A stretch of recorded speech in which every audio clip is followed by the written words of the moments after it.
Welcome, gentle soul, to another quiet visit with the past. In tonight's episode, we'll step into another world, familiar in its humanity, yet distant in time. Maybe you're listening as your thoughts begin to slow, or perhaps you're already resting with heavy eyes. However you found your way here, I'm thankful. I'd love to know where you're listening from and what time of day it is for you. The idea of this quiet story floating across the world always makes me smile. If these bedtime journeys through history bring you calm, don't forget to subscribe. There are so many more peaceful nights ahead. In this video, I'm going to reveal the hidden daily routines of ancient Egyptians across every social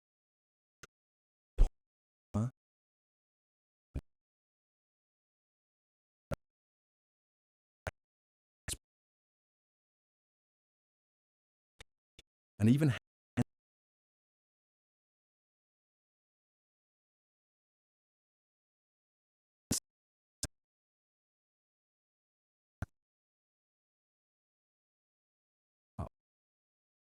in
that every drop was used efficiently.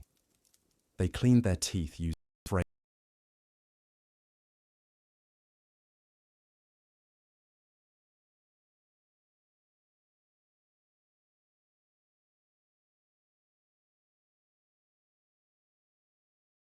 but perhaps surprisingly,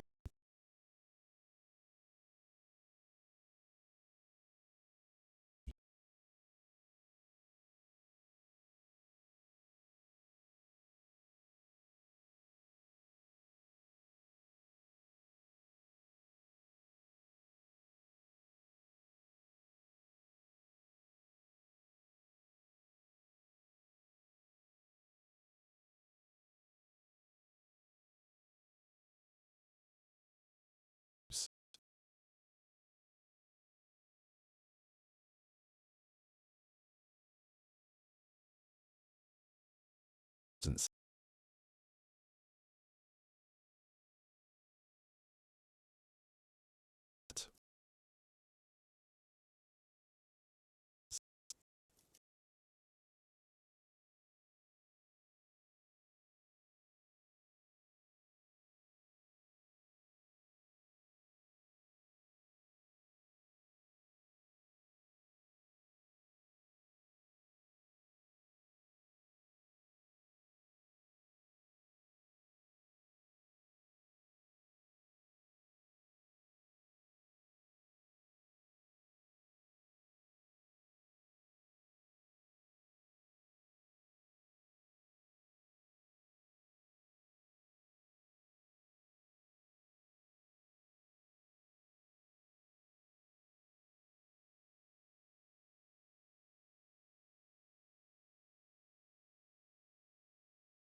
Most ancient Egyptians weren't building pyramids.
Here's what makes Egyptian farming so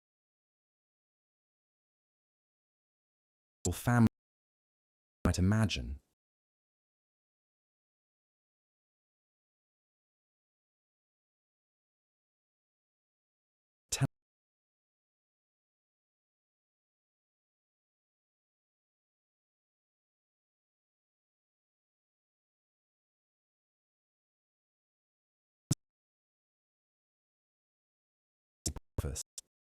Fields, sickles and baskets.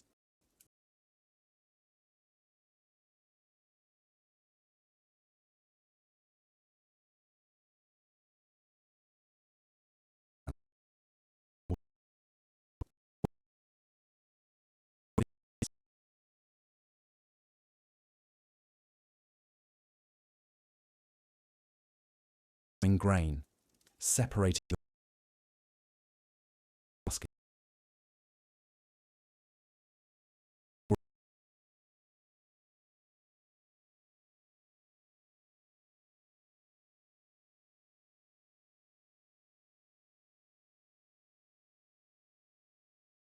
5 or 6.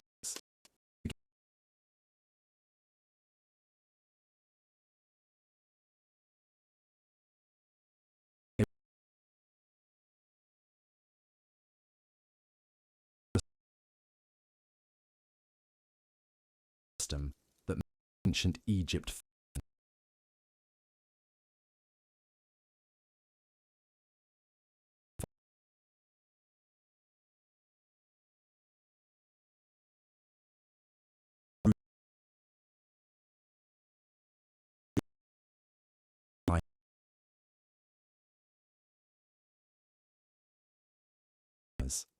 with food, the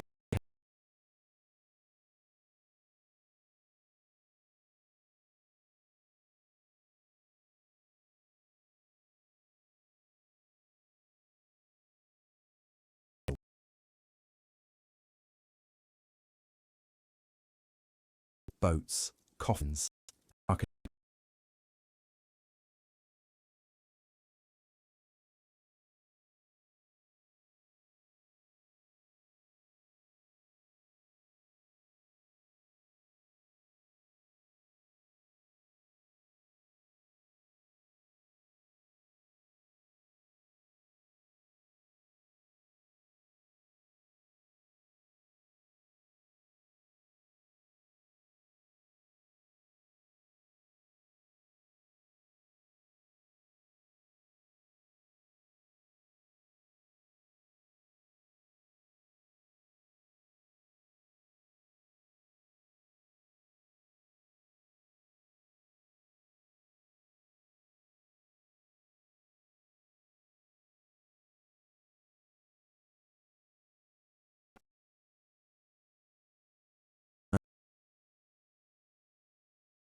and negotiating exchanges that satisfied all involved.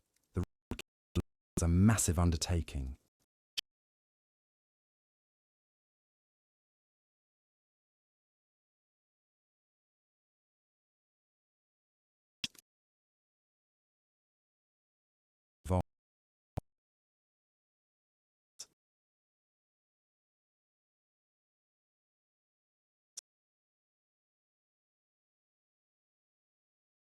And speaking of scribes, dive into the daily life of perhaps the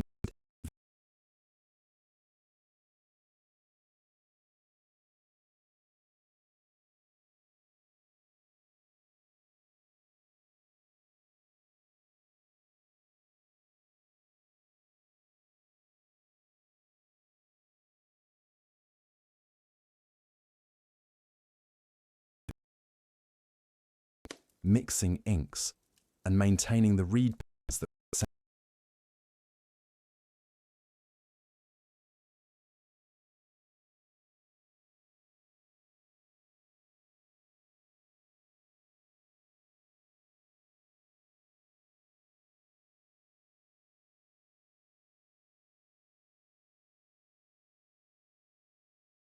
spending their days recording reports, managing finances, and copying sacred texts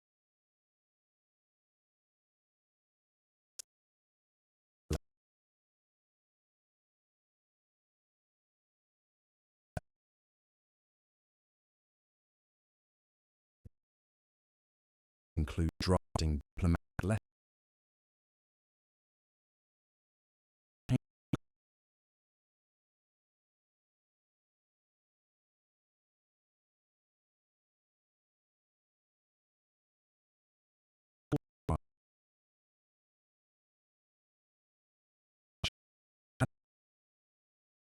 perfect condition despite hard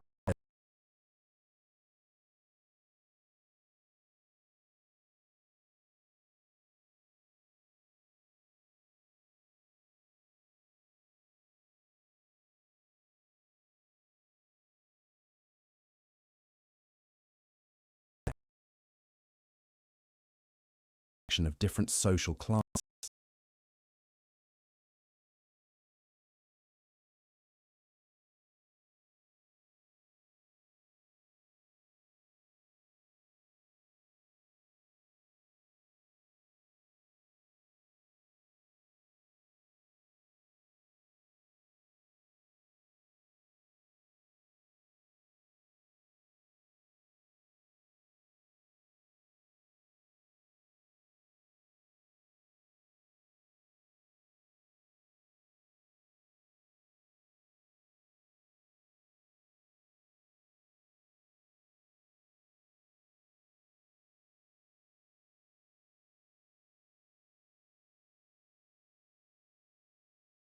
Societies for thousands of years. A typical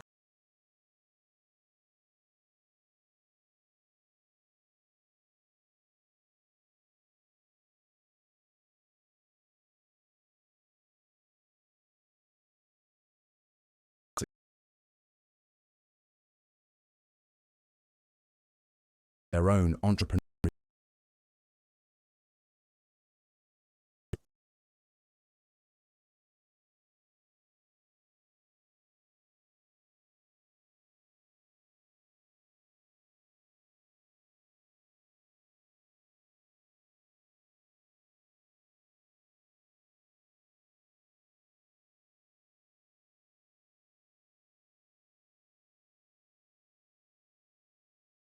multiple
function.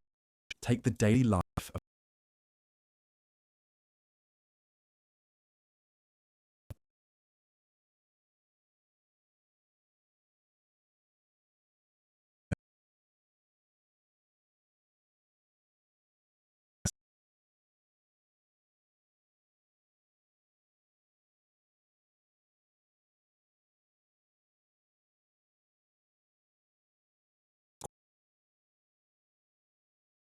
balls, shifting sandbars, dangerous currents,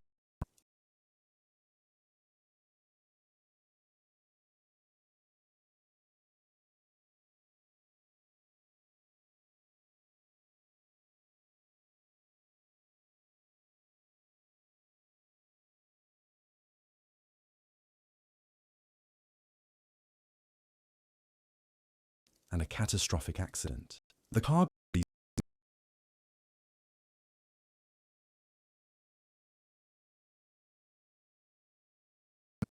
boat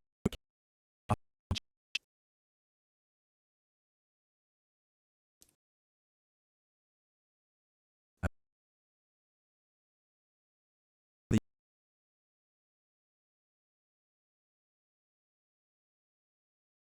man route and maintain detailed records, loaded and unloaded at each day.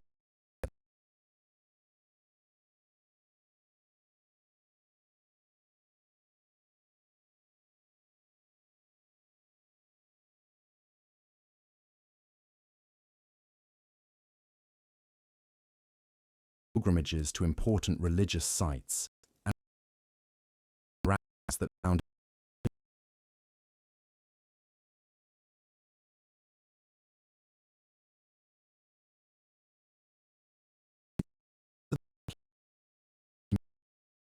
with activities that serve both entertainment and important social functions.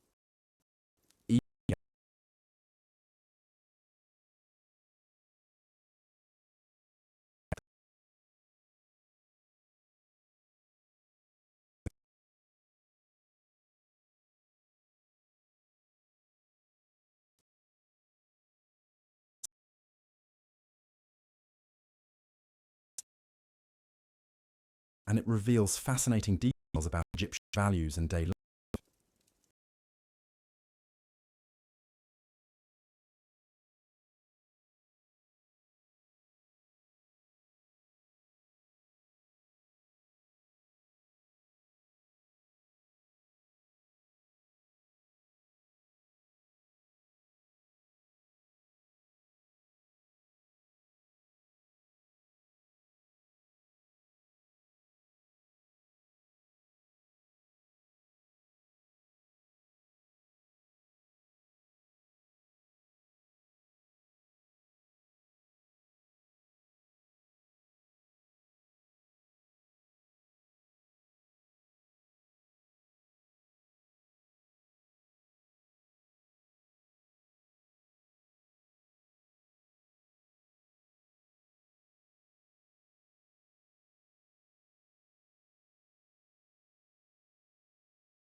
Related to the journey through the afterlife.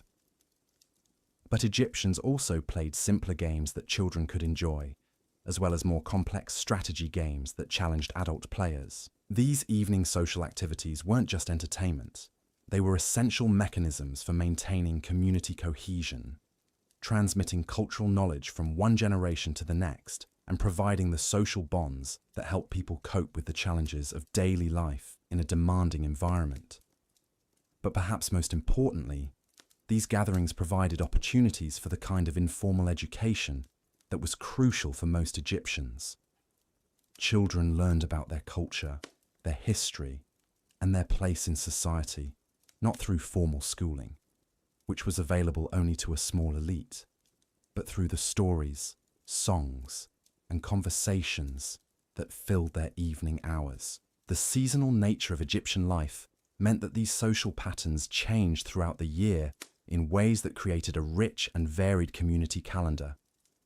During the flood season, when outdoor work was limited, communities had more time for elaborate celebrations, extended storytelling sessions, and the kind of intensive social interaction that strengthened relationships and resolved conflicts. Harvest time brought different kinds of gatherings, often focused on cooperative work that required community coordination.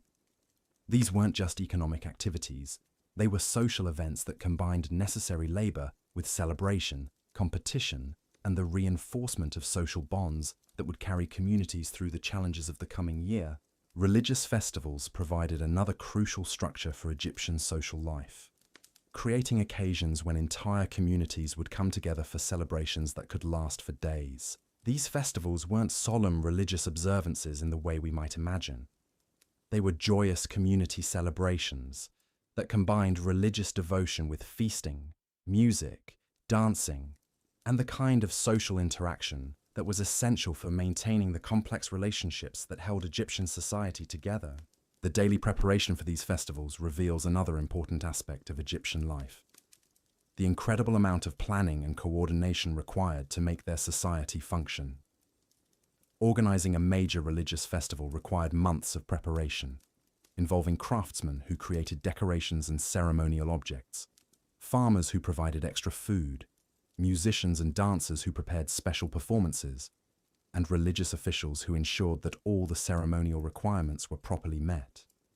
This level of coordination was necessary for almost every aspect of Egyptian life, from the annual flood cycle that required community-wide cooperation to manage irrigation systems, to the complex trade relationships that brought goods from across the known world to Egyptian markets. And this brings us to one of the most remarkable aspects of ancient Egyptian daily life: how they managed to create and maintain one of history's longest-lasting civilizations despite facing challenges that would seem insurmountable to modern people. The coordination required wasn't just impressive from an organizational standpoint, it was absolutely essential for survival. Without it, Egyptian civilization would have collapsed within generations rather than lasting for over 3,000 years. And this brings us to perhaps the most underappreciated aspect of daily Egyptian life: the incredible sophistication of their problem-solving abilities. Every single day, ordinary Egyptians had to navigate challenges that would stump most modern people. They had to predict weather patterns without meteorology, manage complex agricultural systems without modern tools, maintain public health without understanding germ theory, and coordinate massive construction projects without computers or even written mathematical formulas as we know them. Take something as basic as food storage, which was literally a matter of life and death in a civilization where a failed harvest could mean starvation for thousands of people. Egyptian families didn't just throw their grain into containers and hope for the best. They developed elaborate systems involving multiple types of storage vessels, each designed for specific types of food and specific storage durations. They used ceramic jars sealed with beeswax and resin for liquids like oil and wine. They created underground storage chambers that maintained consistent temperatures despite the extreme heat above ground. They developed techniques for drying fruits and vegetables that preserved them for months without refrigeration. They even figured out how to store live fish in artificial ponds, creating a kind of ancient aquaculture system that provided fresh protein year-round. But here's what makes this even more remarkable. These weren't techniques developed by specialists and then distributed to the masses. These were skills that ordinary families passed down through generations, refined through trial and error, and adapted to local conditions. A farming family in Upper Egypt might have completely different food storage techniques than a merchant family in the Delta. But both systems would be incredibly sophisticated and perfectly adapted to their specific circumstances. The daily maintenance of these systems required constant attention and expertise. Women often specialized in food preservation, spending hours each day monitoring fermentation processes, checking stored goods for signs of spoilage, and adjusting storage conditions based on seasonal changes. This wasn't just domestic work, It was highly skilled technical labor that required deep understanding of chemistry, biology, and engineering principles that these people couldn't name, but absolutely understood. Men often focused on the construction and maintenance of storage facilities themselves, which required skills in masonry, waterproofing, ventilation design, and pest control that would impress modern contractors. They had to build structures that could withstand floods, earthquakes, extreme temperature variations, and the constant assault of insects and rodents that threatened stored food supplies. Children learned these skills through daily participation, gradually taking on more responsibility as they demonstrated competence. By the time they reached adulthood, they possessed a level of practical knowledge about food systems that far exceeded what most modern people understand about where their food comes from or how it's preserved. This same pattern of sophisticated problem-solving appears in every aspect of Egyptian daily life. Consider their approach to personal hygiene and healthcare, which was far more advanced than most people realize. Egyptians didn't just wash themselves, they had developed complex systems for maintaining cleanliness that addressed both practical and spiritual concerns. Their daily bathing routines involved not just water, but carefully prepared soaps made from animal fats and plant-based alkalis. They used different cleansing agents for different parts of the body, understanding that skin on the face required different treatment than skin on the hands or feet. They had specialized preparations for hair care that protected against the harsh desert environment while maintaining the elaborate hairstyles that were important markers of social status. But beyond basic cleanliness, Egyptians maintained daily health practices that reveal sophisticated understanding of preventive medicine.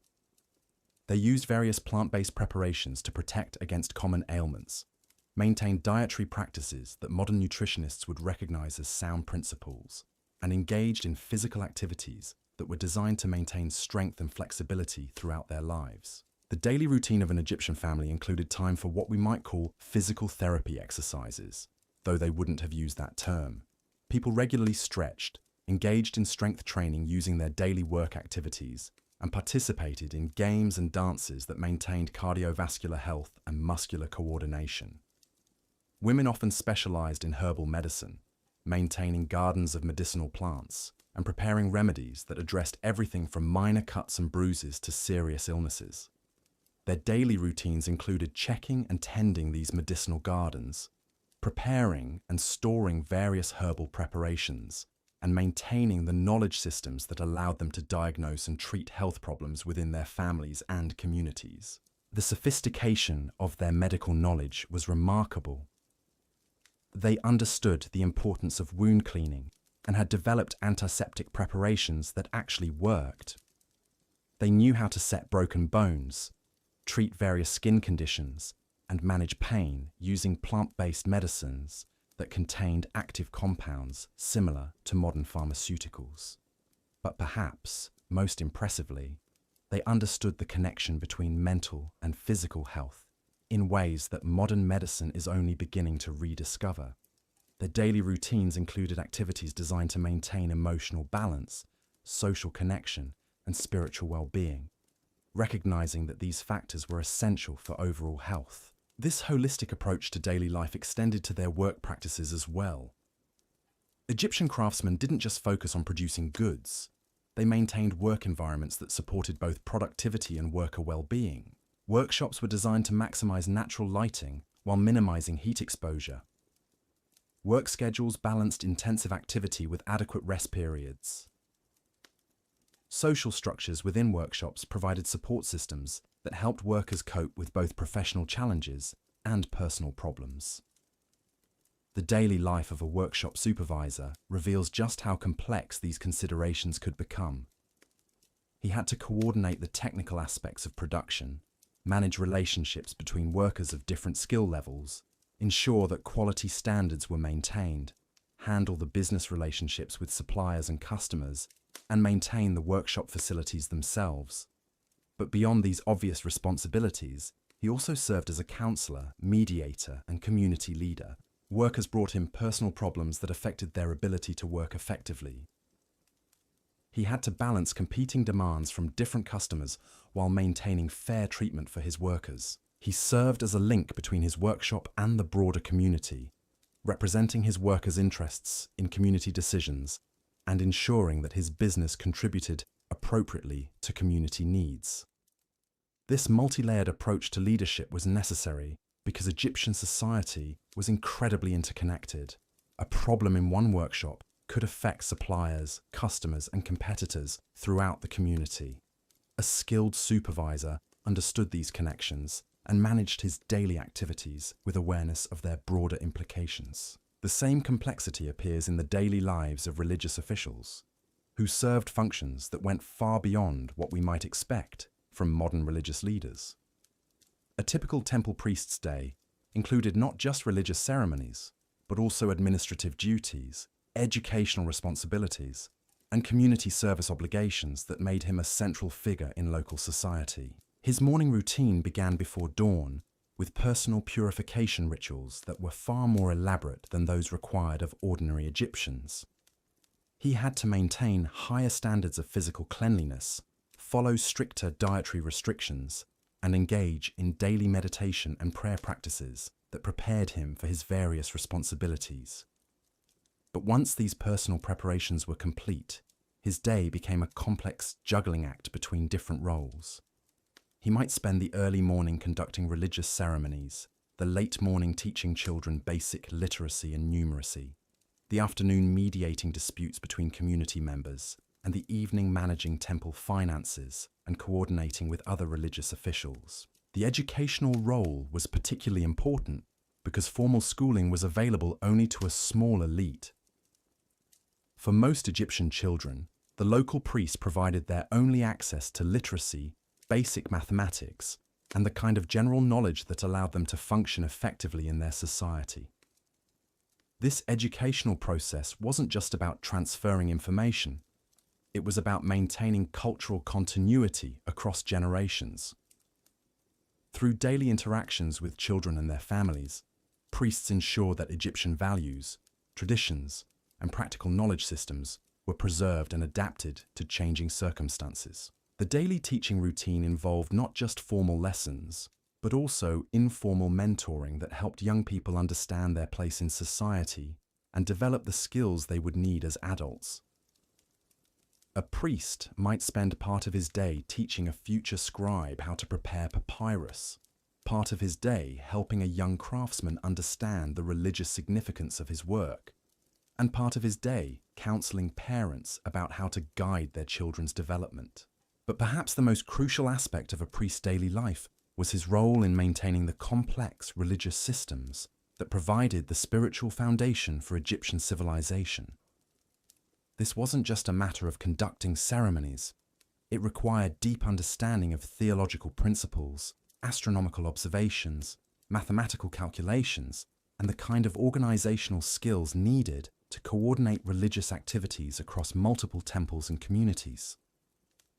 The daily maintenance of these religious systems reveals just how sophisticated Egyptian civilization had become.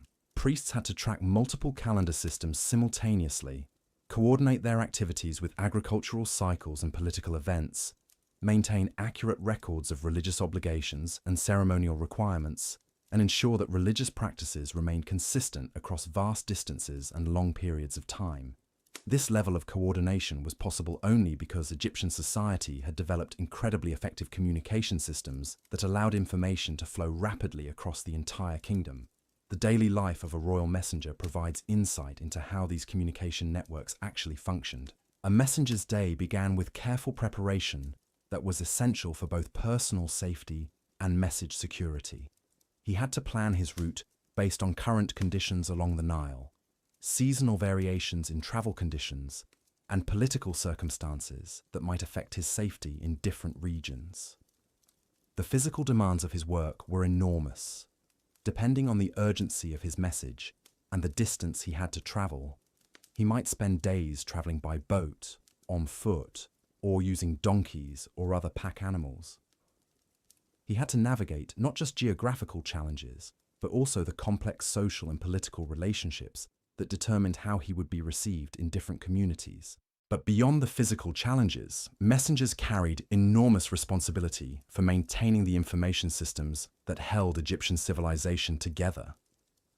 They transported not just official government communications, but also personal letters, business documents, religious instructions, and the kind of informal information that allowed widely separated communities to coordinate their activities. The daily routine of preparing, protecting, and delivering these messages required skills that combined physical endurance with intellectual sophistication. Messengers had to be able to read and write, understand the political implications of the information they carried, maintain absolute discretion about sensitive communications, and adapt quickly to changing circumstances that might require them to alter their plans or find alternative routes. Their work also required deep cultural knowledge that allowed them to function effectively in communities with different customs, dialects, and social structures. A messenger traveling from Memphis to Aswan would encounter dozens of different local communities, each with its own particular characteristics. And he had to understand how to approach local leaders, follow appropriate social protocols, and avoid misunderstandings that could delay his mission or even put him in danger. This cultural sophistication was necessary because Egyptian civilization wasn't as uniform as we might imagine. While there were certainly shared values, religious beliefs, and social structures that unified the kingdom, there were also significant regional variations that reflected different environmental conditions, economic specializations, and historical experiences. The daily life of people in the Delta region was shaped by different challenges and opportunities than those faced by people in Upper Egypt or Nubia. Coastal communities had access to Mediterranean trade networks, but had to deal with different security threats. Desert oasis communities had developed specialized techniques for managing scarce water resources, but had limited access to some goods that river communities took for granted. These regional differences created opportunities for specialization and trade that enriched Egyptian civilization, but they also required sophisticated coordination systems that could manage the complexity without losing the benefits of diversity. The daily routines of local administrators reveal how this coordination actually worked at the practical level. A provincial governor's day involved balancing local needs with national requirements, managing relationships between different communities within his jurisdiction, coordinating with other governors to address regional challenges, and maintaining communication with the royal court that kept central authorities informed about local conditions. His responsibilities included everything from tax collection and legal dispute resolution to infrastructure maintenance and military recruitment. But perhaps most importantly, he served as a cultural bridge between local communities and the broader Egyptian civilization, ensuring that regional variations remained within acceptable bounds, while allowing communities to adapt Egyptian institutions to their particular circumstances. This balancing act required enormous skill and constant attention to changing conditions. A governor had to understand not just the formal requirements of his position, but also the informal relationships and cultural dynamics that actually determined how effectively he could accomplish his goals. His daily routine included formal meetings with local officials, informal conversations with community leaders, personal interactions with ordinary citizens who brought him their concerns and complaints, and private time for planning and reflection that allowed him to stay ahead of developing problems. But beyond these obvious duties, he also had to maintain his own household, manage his personal relationships with family and friends, and participate in the social and religious activities that were essential for maintaining his standing in the community. The daily life of a high-ranking official wasn't just about exercising power. It was about maintaining the complex web of relationships that made effective governance possible. This same pattern appears throughout Egyptian society. Whether we're looking at farmers, craftsmen, merchants, priests, or government officials, their daily lives involved far more complexity and sophistication than we might expect from people living thousands of years ago. They had developed social institutions, economic systems, and cultural practices that allowed them to create and maintain one of history's most successful civilizations. They solved problems that would challenge modern societies, adapted to environmental conditions that would defeat less organized communities, and maintained cultural continuity across centuries of change and challenge. And they did all of this while dealing with the same basic human needs and desires that we face today. The need for food, shelter, and security. The desire for meaningful work and social connection. The challenge of raising children and caring for aging parents. And the universal human quest for purpose and meaning in daily life. The daily routines we've explored reveal people who were remarkably similar to us in their fundamental humanity, but who had developed very different solutions to the challenges of creating successful, sustainable communities. Their approaches offer insights that remain relevant today, reminding us that there are many different ways to organize human society and many different definitions of what constitutes a good life. As we continue our exploration of ancient Egyptian daily life, we'll discover even more surprising details about how these remarkable people managed to create a civilization that lasted for over 3 millennia, adapting and evolving while maintaining its essential character through periods of prosperity and crisis, expansion and contraction, innovation and conservation. The evening hours in ancient Egypt revealed perhaps the most intimate and fascinating aspects of daily life, when the crushing heat finally subsided, and communities came alive with activities that would surprise anyone who thinks these people lived simple, primitive lives. As the sun began its descent toward the western horizon, Egyptian families didn't just collapse from exhaustion after their demanding days. Instead, they participated in a rich social world that was both deeply practical and surprisingly sophisticated. Picture a typical evening in a middle-class neighborhood along the Nile around 2500 BCE. As the temperature finally dropped to bearable levels, courtyards and rooftops throughout the community began filling with people engaging in activities that served multiple purposes simultaneously. This wasn't just leisure time. It was when the real business of maintaining social relationships, educating children, and preserving cultural knowledge actually took place. Food preparation for the evening meal was a community affair that reveals incredible details about Egyptian social structures and values. Unlike our modern world where families eat in isolation, Egyptian evening meals were often shared events that involved multiple households, extended family members, and even neighbors who contributed different elements to create elaborate communal feasts. The process of preparing these evening meals required coordination that would impress modern event planners. Different families specialized in different aspects of the meal preparation, not just because of resource limitations, but because this specialization created social bonds that strengthened community resilience. One family might be known for their exceptional bread baking, another for their skill with vegetables, and another for their ability to prepare meat in ways that maximized both flavor and preservation. Women often took the lead in coordinating these meal preparations, but this leadership role extended far beyond simple cooking. They managed complex social negotiations about who would contribute what, how resources would be shared, and how the resulting feast would be distributed among participants. These negotiations required diplomatic skills that would be impressive in any context, because they had to balance practical considerations with social relationships, economic realities with cultural expectations. The actual cooking process was a technological marvel that most people completely underestimate. Egyptian cooks didn't just throw ingredients together and hope for the best. They had developed sophisticated techniques for controlling heat, managing cooking times, and combining flavors that created dishes far more complex than the simple bread and beer diet that most people associate with ancient Egypt. Their ovens were engineering marvels designed to maintain consistent temperatures, despite limited fuel supplies and extreme environmental conditions.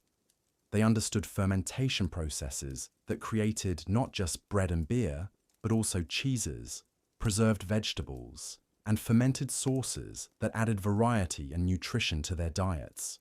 They had developed spice blending techniques that used locally available herbs and imported aromatics to create flavor profiles that were both delicious and medicinally beneficial. But perhaps most remarkably, they understood food safety principles that protected them from the food-borne illnesses that could devastate communities without modern medical care.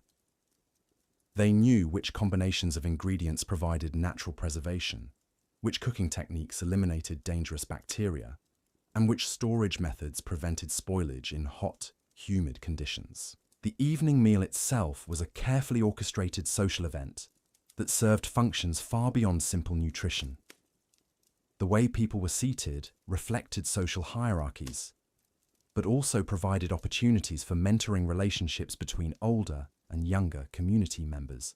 The order in which different dishes were served created natural conversation rhythms that allowed for the sharing of information, the resolution of conflicts, and the maintenance of social bonds that held communities together. Children weren't just passive recipients of food during these evening gatherings. They were active participants in elaborate educational processes that transmitted everything from practical skills to cultural values. While adults were eating and talking, children were learning about food preparation, social etiquette, economic relationships, and the complex web of obligations and opportunities that would shape their adult lives.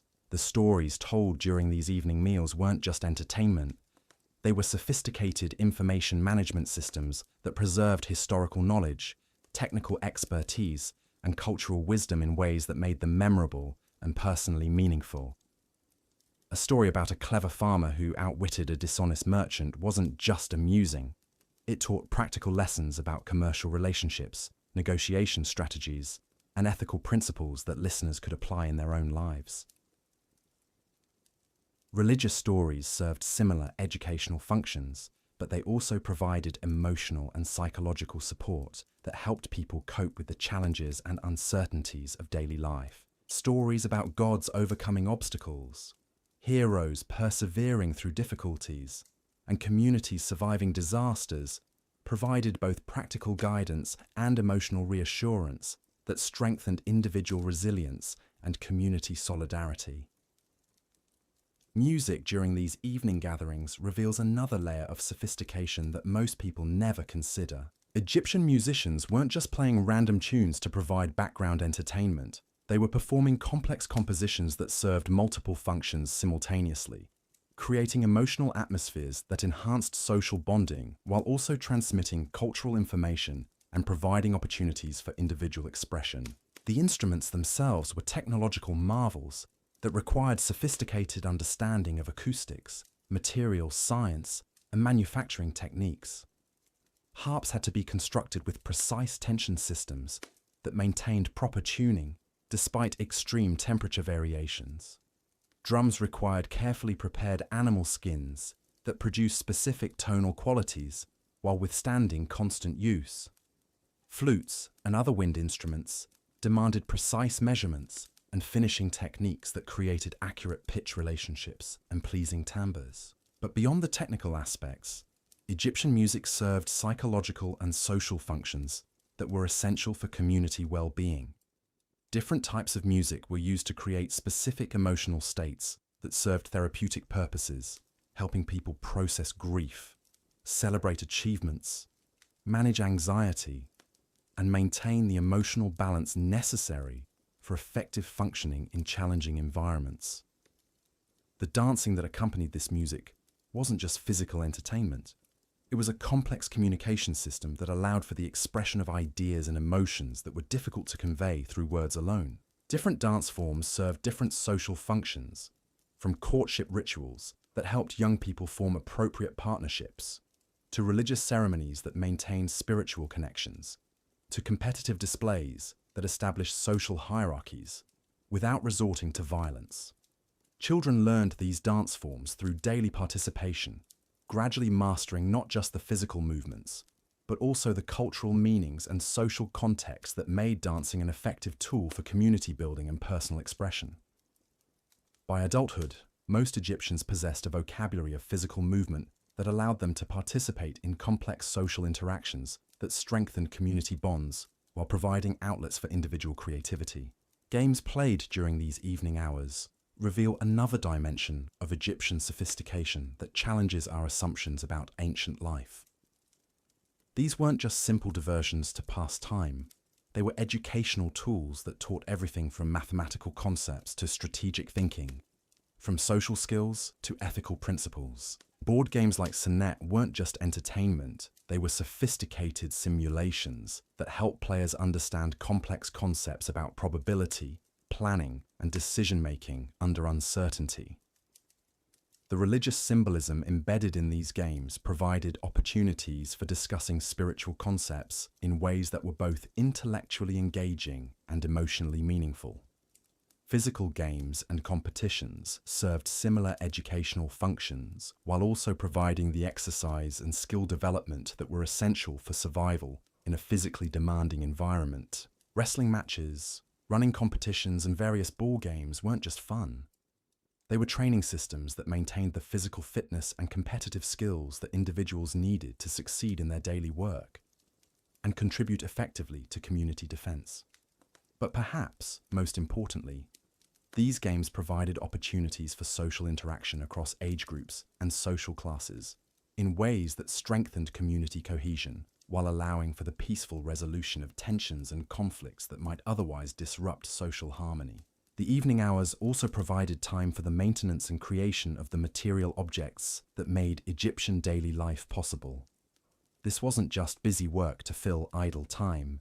It was essential economic activity that required sophisticated skills and careful coordination between different community members. Women often spent evening hours engaged in textile production that was far more complex than simple weaving. They had to process raw materials like flax and wool using techniques that required deep understanding of fiber properties, chemical treatments, and mechanical processes. They operated looms that were engineering marvels capable of producing fabrics with complex patterns, varying textures, and specific performance characteristics suited for different purposes. The designs they created weren't just decorative, they were information systems that communicated social status, regional identity, religious beliefs, and personal achievements in ways that were immediately recognizable to other community members. A skilled textile worker could look at someone's clothing and immediately understand their occupation, their family background, their economic status, and their role in the community's social structure. Men often used evening hours for tool maintenance and creation that was equally sophisticated and equally essential for community survival. They had to maintain metal tools using techniques that required understanding of metallurgy, heat treatment, and precision shaping that would impress modern craftsmen. They created wooden implements using carpentry skills that combined artistic sensibility with functional excellence and durability requirements. But beyond these obvious practical activities, evening hours provided time for the kind of innovation and experimentation that allowed Egyptian technology and culture to evolve and improve over time. Craftsmen used their leisure time to experiment with new techniques, test different materials, and develop improved tools and methods that enhanced productivity and quality in their daily work. These innovations weren't just individual achievements. They were community resources that were shared through informal networks that connected craftsmen across different specialties and different regions. A carpenter who developed an improved joint technique would share that knowledge with other woodworkers who would adapt and refine it further, creating a continuous improvement process that strengthened the entire technological base of Egyptian civilization. The evening hours also provided opportunities for the kind of personal relationships and individual development that were essential for psychological well-being and social stability. Courtship rituals weren't just romantic diversions. They were complex social processes that helped young people form partnerships that would contribute to community strength and individual happiness. These courtship processes involved elaborate systems of gift exchange, artistic performance, and social interaction that allowed potential partners to demonstrate their skills, values, and compatibility in ways that helped ensure successful long-term relationships. Parents and community elders played important roles in these processes, not as controlling authorities, but as advisors and facilitators who helped young people navigate the complex social and economic considerations that affected partnership decisions. Marriage arrangements weren't just personal choices.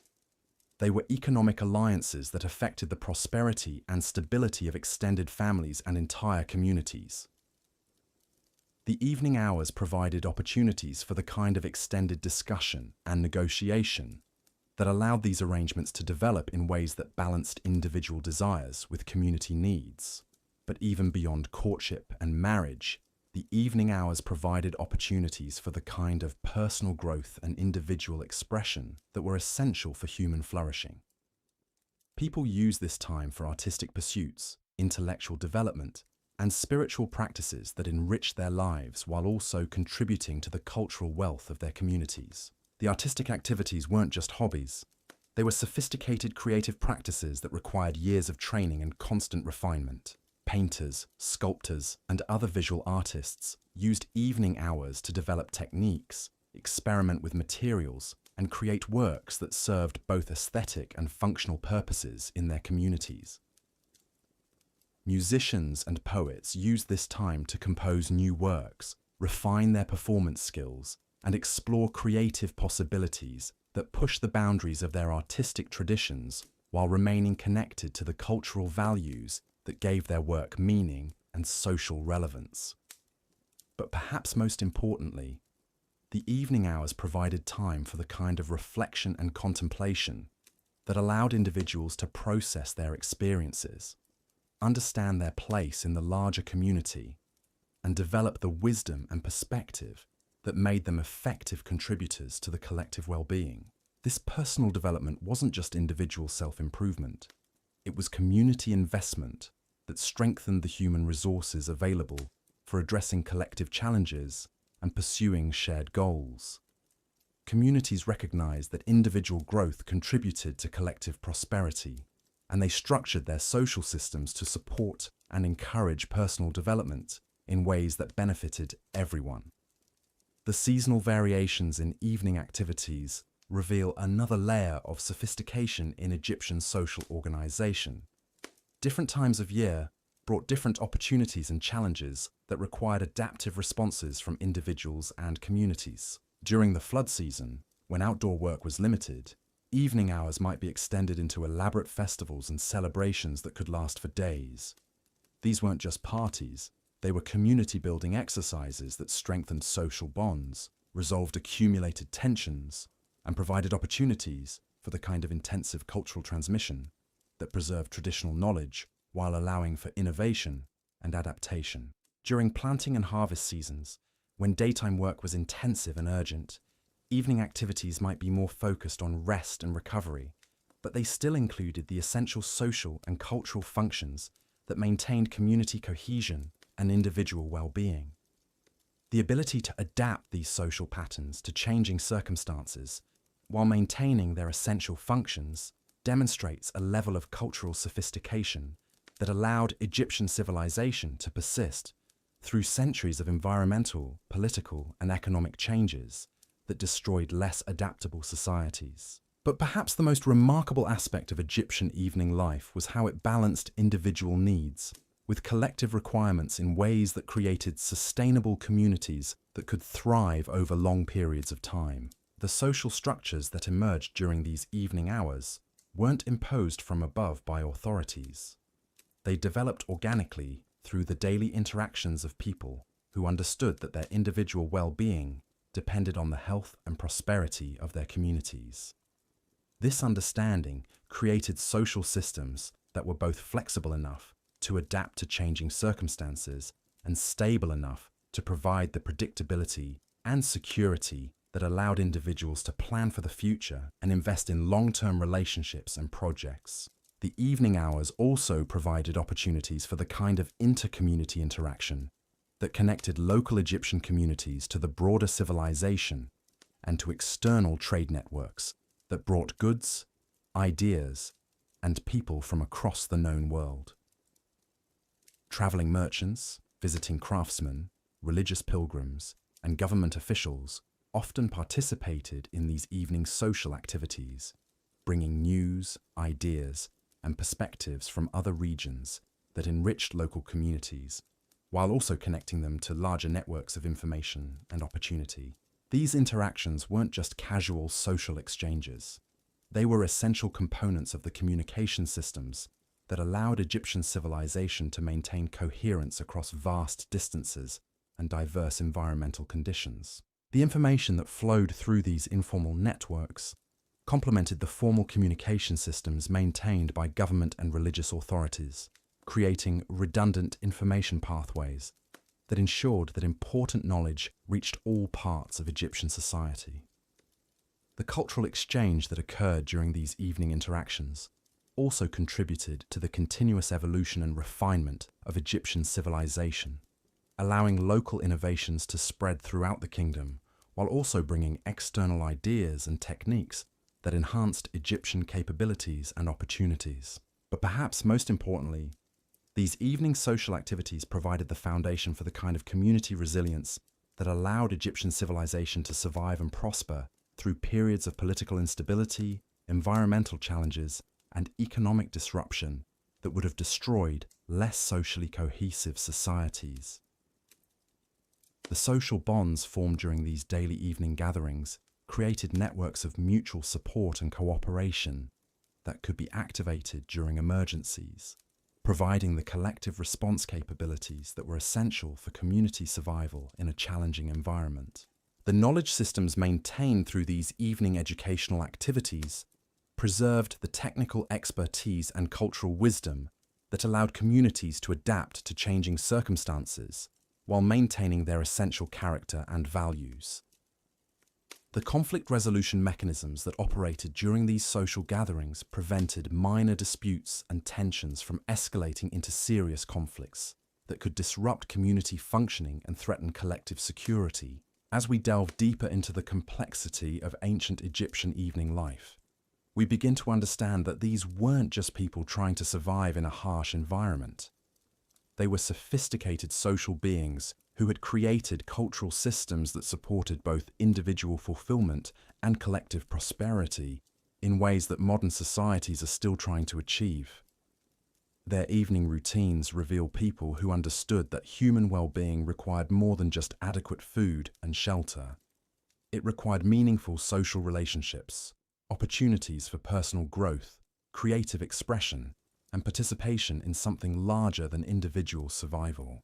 The sophistication of their social organization, the depth of their cultural knowledge, and the effectiveness of their community-building practices challenge our assumptions about what ancient peoples were capable of achieving, and suggest that we might have something to learn from their approaches to organizing human communities. But the evening hours were just one part of a daily cycle that included sleep patterns and morning preparations that were equally sophisticated and equally essential for the functioning of Egyptian civilization.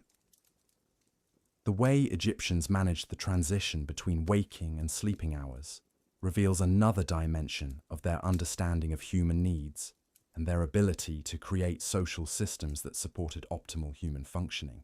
The preparation for sleep wasn't just a matter of lying down when exhaustion overcame them.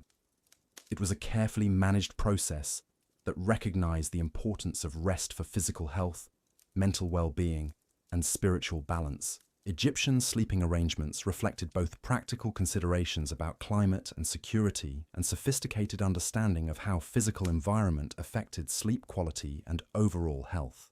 Their beds weren't just places to collapse at the end of exhausting days. They were carefully designed systems that provided comfort, support, and protection in ways that maximized rest quality while also reflecting social status and cultural values. The materials, construction techniques, and decorative elements of Egyptian beds reveal technological sophistication and artistic sensibility that challenges our assumptions about ancient manufacturing capabilities. But even more remarkably, Egyptian sleep practices included recognition of the psychological and spiritual dimensions of rest that modern sleep science is only beginning to understand. Their bedtime routines included practices designed to process the day's experiences, prepare the mind for restorative sleep, and maintain the spiritual connections that they believed were essential for individual and community well-being. The dreams that occurred during sleep weren't just random mental activity. They were considered important sources of information, guidance, and spiritual communication that required careful attention and interpretation. Egyptians developed sophisticated systems for understanding and responding to dream experiences that integrated psychological insight with spiritual belief in ways that provided practical guidance for daily life decisions. As morning approached and the cycle began again, Egyptians didn't just wake up randomly and stumble into another day. They engaged in carefully structured transition processes that prepared them physically, mentally, and spiritually for the challenges and opportunities that lay ahead. These morning routines weren't just personal habits. They were cultural practices that connected individuals to their communities, their traditions, and their understanding of their place in the larger cosmic order that gave meaning and purpose to their daily activities. The morning prayers, offerings, and ritual activities that began each day weren't empty ceremonies. They were psychological preparation techniques that helped people approach their daily responsibilities with the confidence, focus, and commitment necessary for effective functioning in demanding environments.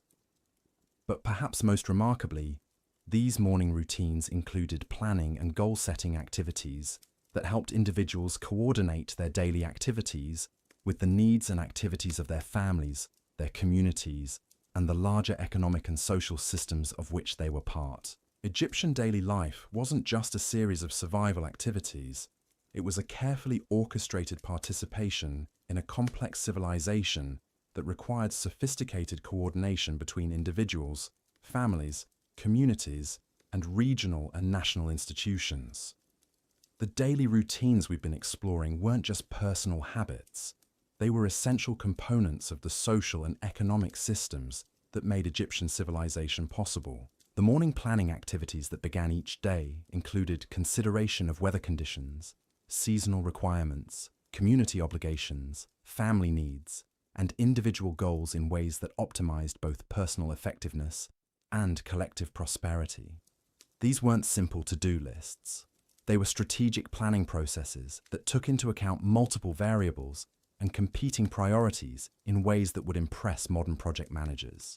The coordination required to make this system work reveals organizational capabilities that challenge our assumptions about what ancient peoples could achieve without modern communication and information management technologies.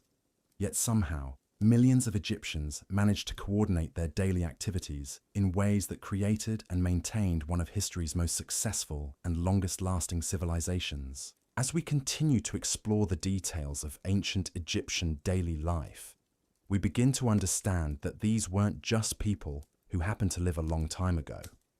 They were sophisticated human beings who had developed solutions to fundamental challenges of human organization that remain relevant today. Their approaches to community building, resource management, education, conflict resolution, and individual development offer insights that could inform modern efforts to create sustainable, equitable, and fulfilling human societies. But to fully understand these insights, we need to continue our exploration of the details of Egyptian daily life, examining not just what they did, but how they did it, and why their approaches were so effective at creating human flourishing in challenging circumstances. The coordination challenges faced by ordinary Egyptians reveal problem-solving abilities that would humble most modern communities. Consider the daily reality of a small farming village during a harvest season, when timing meant the difference between prosperity and starvation. Every family had to coordinate their individual harvesting activities with their neighbors, because Egyptian agriculture wasn't just about individual plots of land. It was about managing complex irrigation systems that served multiple families, coordinating labor exchanges that allowed smaller families to handle large harvests, and timing everything to take advantage of optimal weather conditions that might last only a few days. The village headman's daily routine during harvest season required him to balance dozens of competing demands while maintaining the social harmony that made cooperation possible. His morning began before anyone else's. walking through the village and the surrounding fields to assess conditions, identify potential problems, and plan the day's activities based on factors that range from soil moisture levels to family disputes that might affect work productivity. But here's what makes this truly remarkable. He had to do all of this without any of the communication technologies we take for granted. No phones, no radios, no written schedules that could be distributed to everyone involved. Instead, he relied on a sophisticated system of visual signals, verbal messages, and social protocols that had been refined over generations to maximize efficiency while minimizing misunderstandings. The signal systems alone were masterpieces of practical communication design. Different colored flags or banners indicated different types of activities or priorities. Drum patterns conveyed specific messages about timing, location, or resource needs. Even the positioning of everyday objects like pottery jars or farming tools could communicate important information to people who understood the local conventions.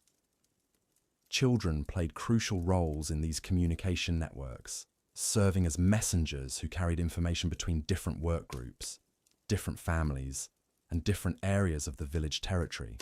But they weren't just running around randomly delivering messages. They were trained in complex protocols that ensured accurate information transmission while also teaching them the organizational skills they would need as adults. A typical child messenger understood dozens of different message types, knew the priority levels that determined which messages took precedence, and could adapt their delivery methods based on the recipient's current activity and social status. They learned to read situations quickly, determining whether a message should be delivered immediately or waited until a more appropriate moment, whether it required private delivery or could be shared publicly, and whether it might need clarification or additional context. This training wasn't just practical education, it was character development that taught children about responsibility, discretion, and the importance of accurate communication for community well-being. By the time they reached adulthood, they possessed communication skills that made them effective participants in the complex social and economic networks that held Egyptian society together. The daily management of these communication networks reveals another layer of Egyptian organizational sophistication.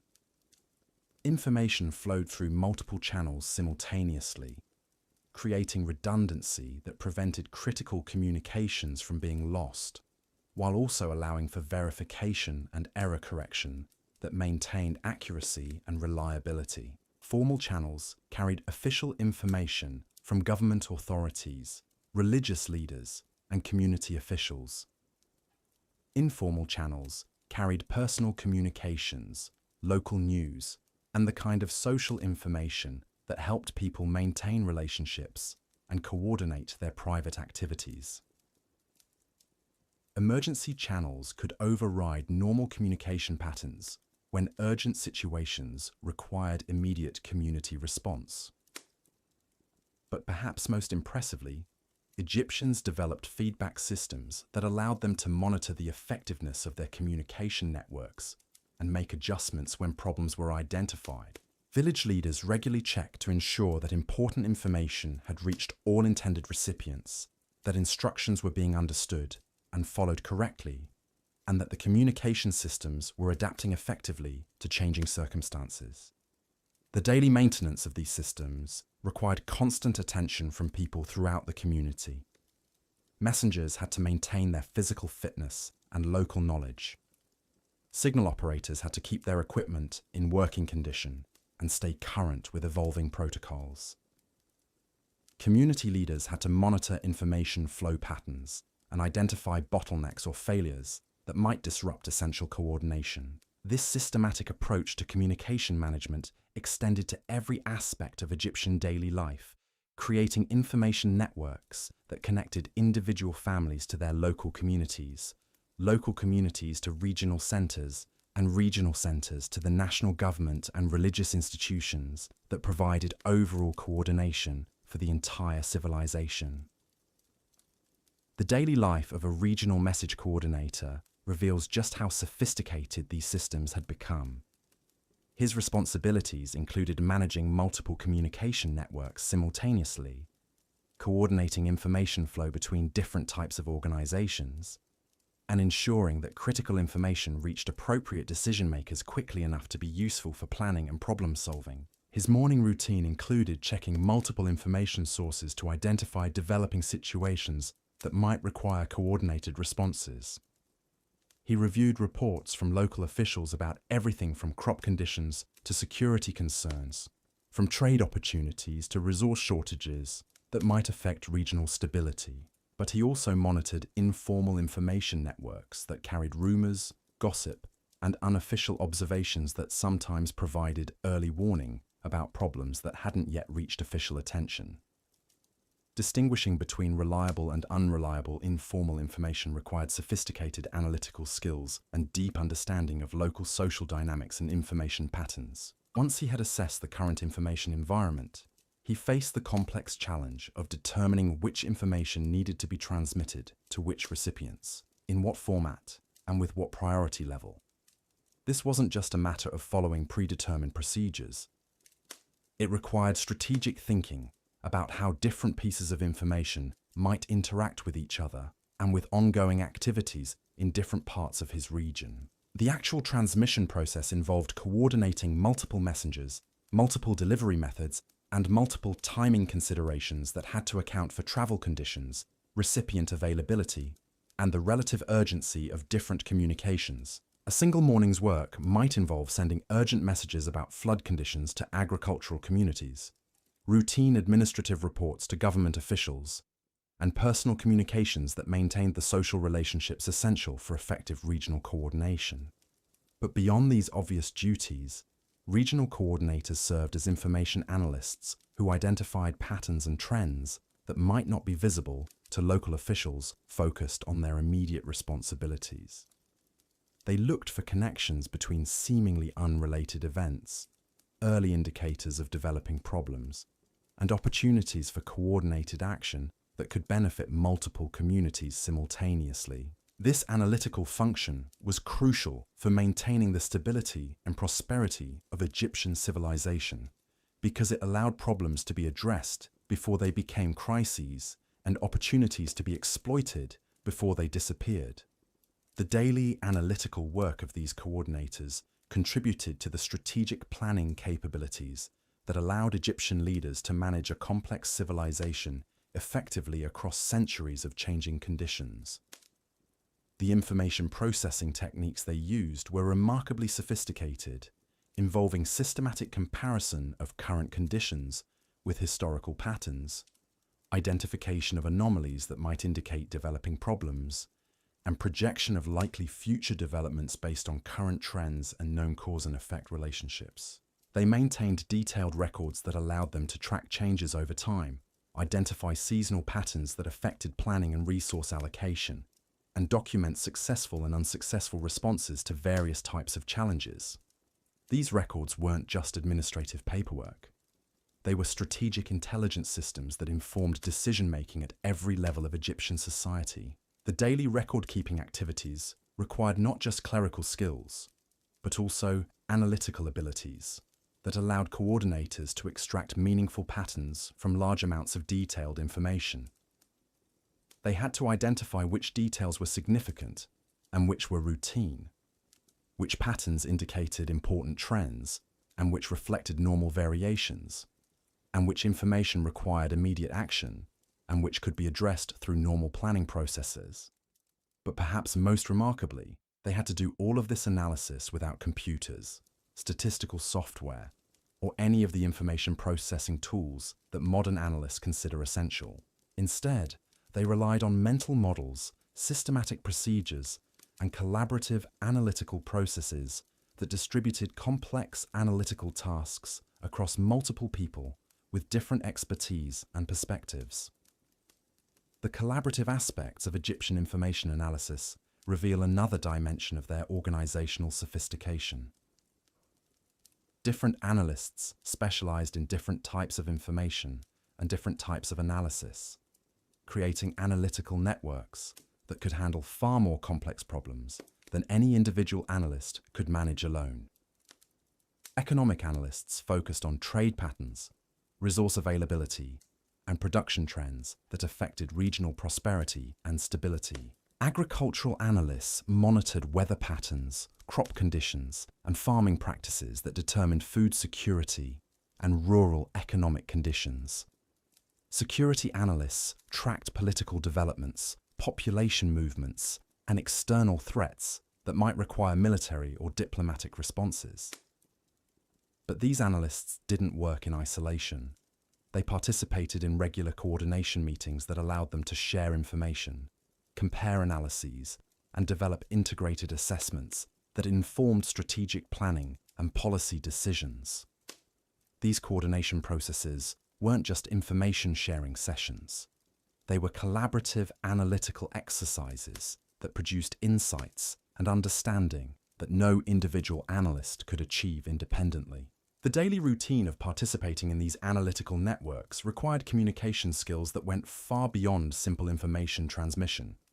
Analysts had to present complex information clearly and concisely, ask questions that elicited useful information from their colleagues, and participate in discussions that built shared understanding of complex situations and appropriate responses.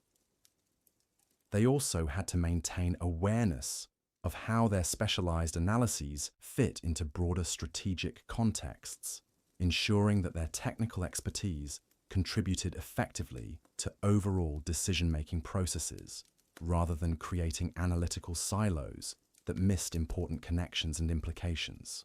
This systems thinking approach to analysis and planning was one of the key factors that allowed Egyptian civilization to maintain coherence and effectiveness across vast distances and long periods of time. By ensuring that specialized knowledge was integrated into broader understanding, Egyptians avoided the fragmentation and coordination failures that destroyed many other ancient civilizations. The daily implementation of these systems thinking approaches required organizational disciplines that were embedded in routine activities throughout Egyptian society. People at every level understood that their individual responsibilities were part of larger systems that required coordination and mutual support to function effectively. Farmers understood that their individual agricultural decisions affected community food security and regional economic stability. Craftsmen understood that their quality standards and production schedules affected trade relationships and community reputation. Merchants understood that their business practices affected regional prosperity and inter-community relationships. This systems awareness wasn't just abstract understanding, it was practical knowledge that shaped daily decision-making and behavior in ways that optimized both individual effectiveness and collective performance. People made daily choices that balanced their personal interests with community needs, not because they were forced to by external authorities, but because they understood that their long-term individual prosperity depended on the health and success of the larger systems of which they were part. The educational processes that created this systems awareness were embedded in daily life activities, rather than separated into formal schooling that was disconnected from practical application. Children learned about systems thinking by participating in family and community activities that required coordination and mutual support, gradually developing the understanding and skills that would make them effective adult participants in Egyptian civilization. The daily educational activities weren't just skill training. They were character development processes that taught values, attitudes, and habits of thought that supported effective participation in complex social and economic systems. Children learned not just what to do, but why it mattered, and how their individual contributions fit into larger patterns of collective action. This character development wasn't just moral instruction. It was practical preparation for adult responsibilities that required sophisticated understanding of cause and effect relationships, long-term consequences of short-term decisions, and the interdependencies that connected individual actions to community outcomes. The daily reinforcement of these lessons through practical application ensured that learning was deeply internalized and readily available for application in new and changing circumstances. Children didn't just memorize abstract principles. They developed intuitive understanding that allowed them to adapt their knowledge to situations that weren't covered in their formal education.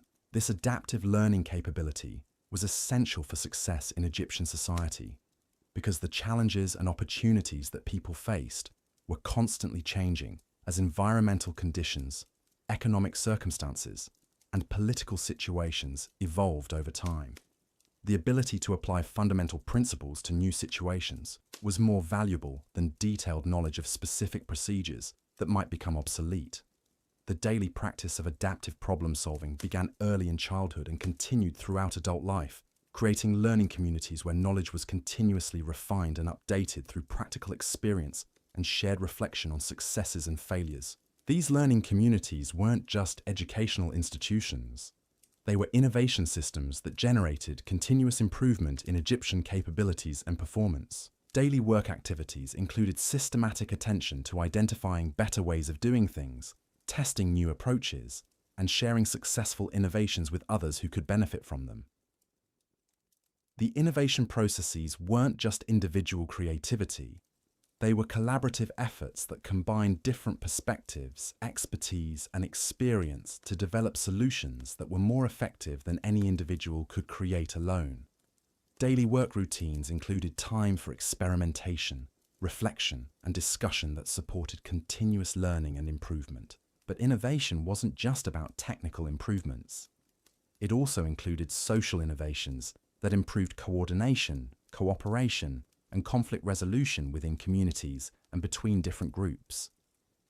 Egyptians continuously refined their social systems to better support individual well-being and collective effectiveness. The daily maintenance of these social systems required constant attention to relationship dynamics, communication patterns, and the informal processes that actually determined how well formal institutions functioned in practice.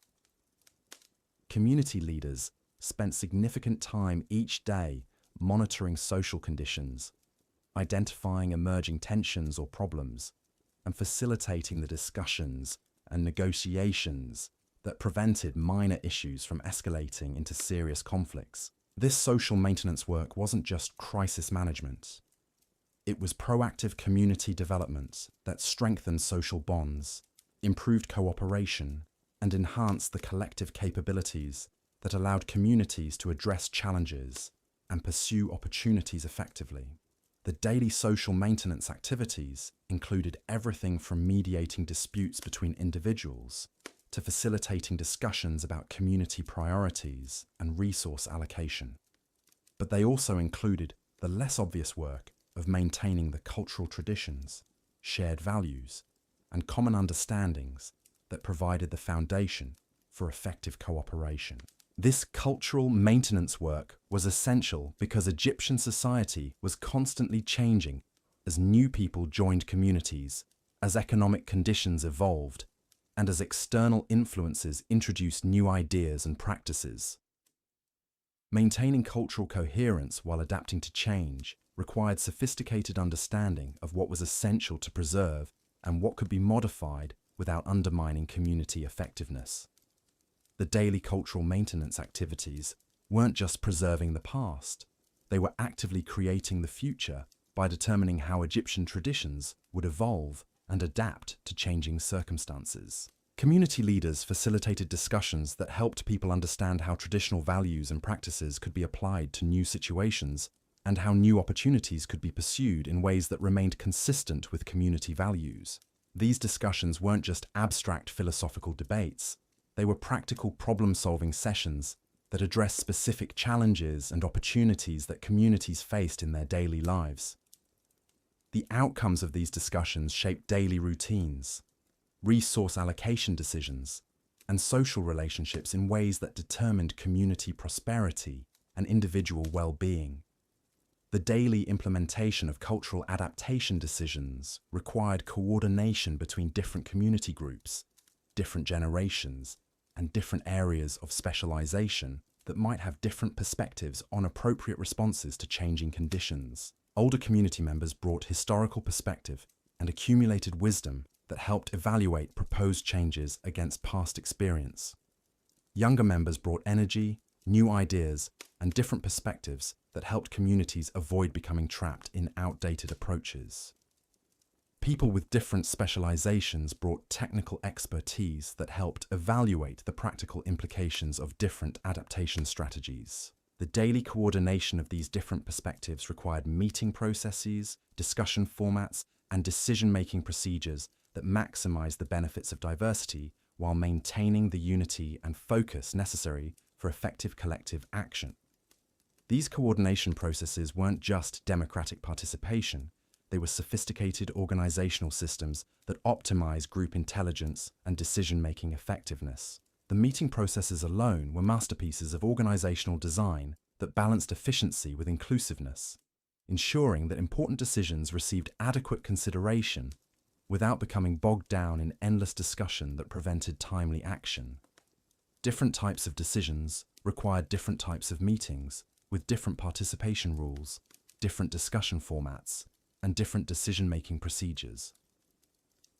Routine operational decisions might be handled through quick consultations between directly affected parties, while strategic planning decisions might require extended community discussions that allowed for thorough exploration of alternatives and implications. Emergency decisions might bypass normal consultation processes, while including provisions for later review and adjustment based on broader community input. The daily management of these different decision-making processes required leadership skills that went far beyond simple authority or charisma.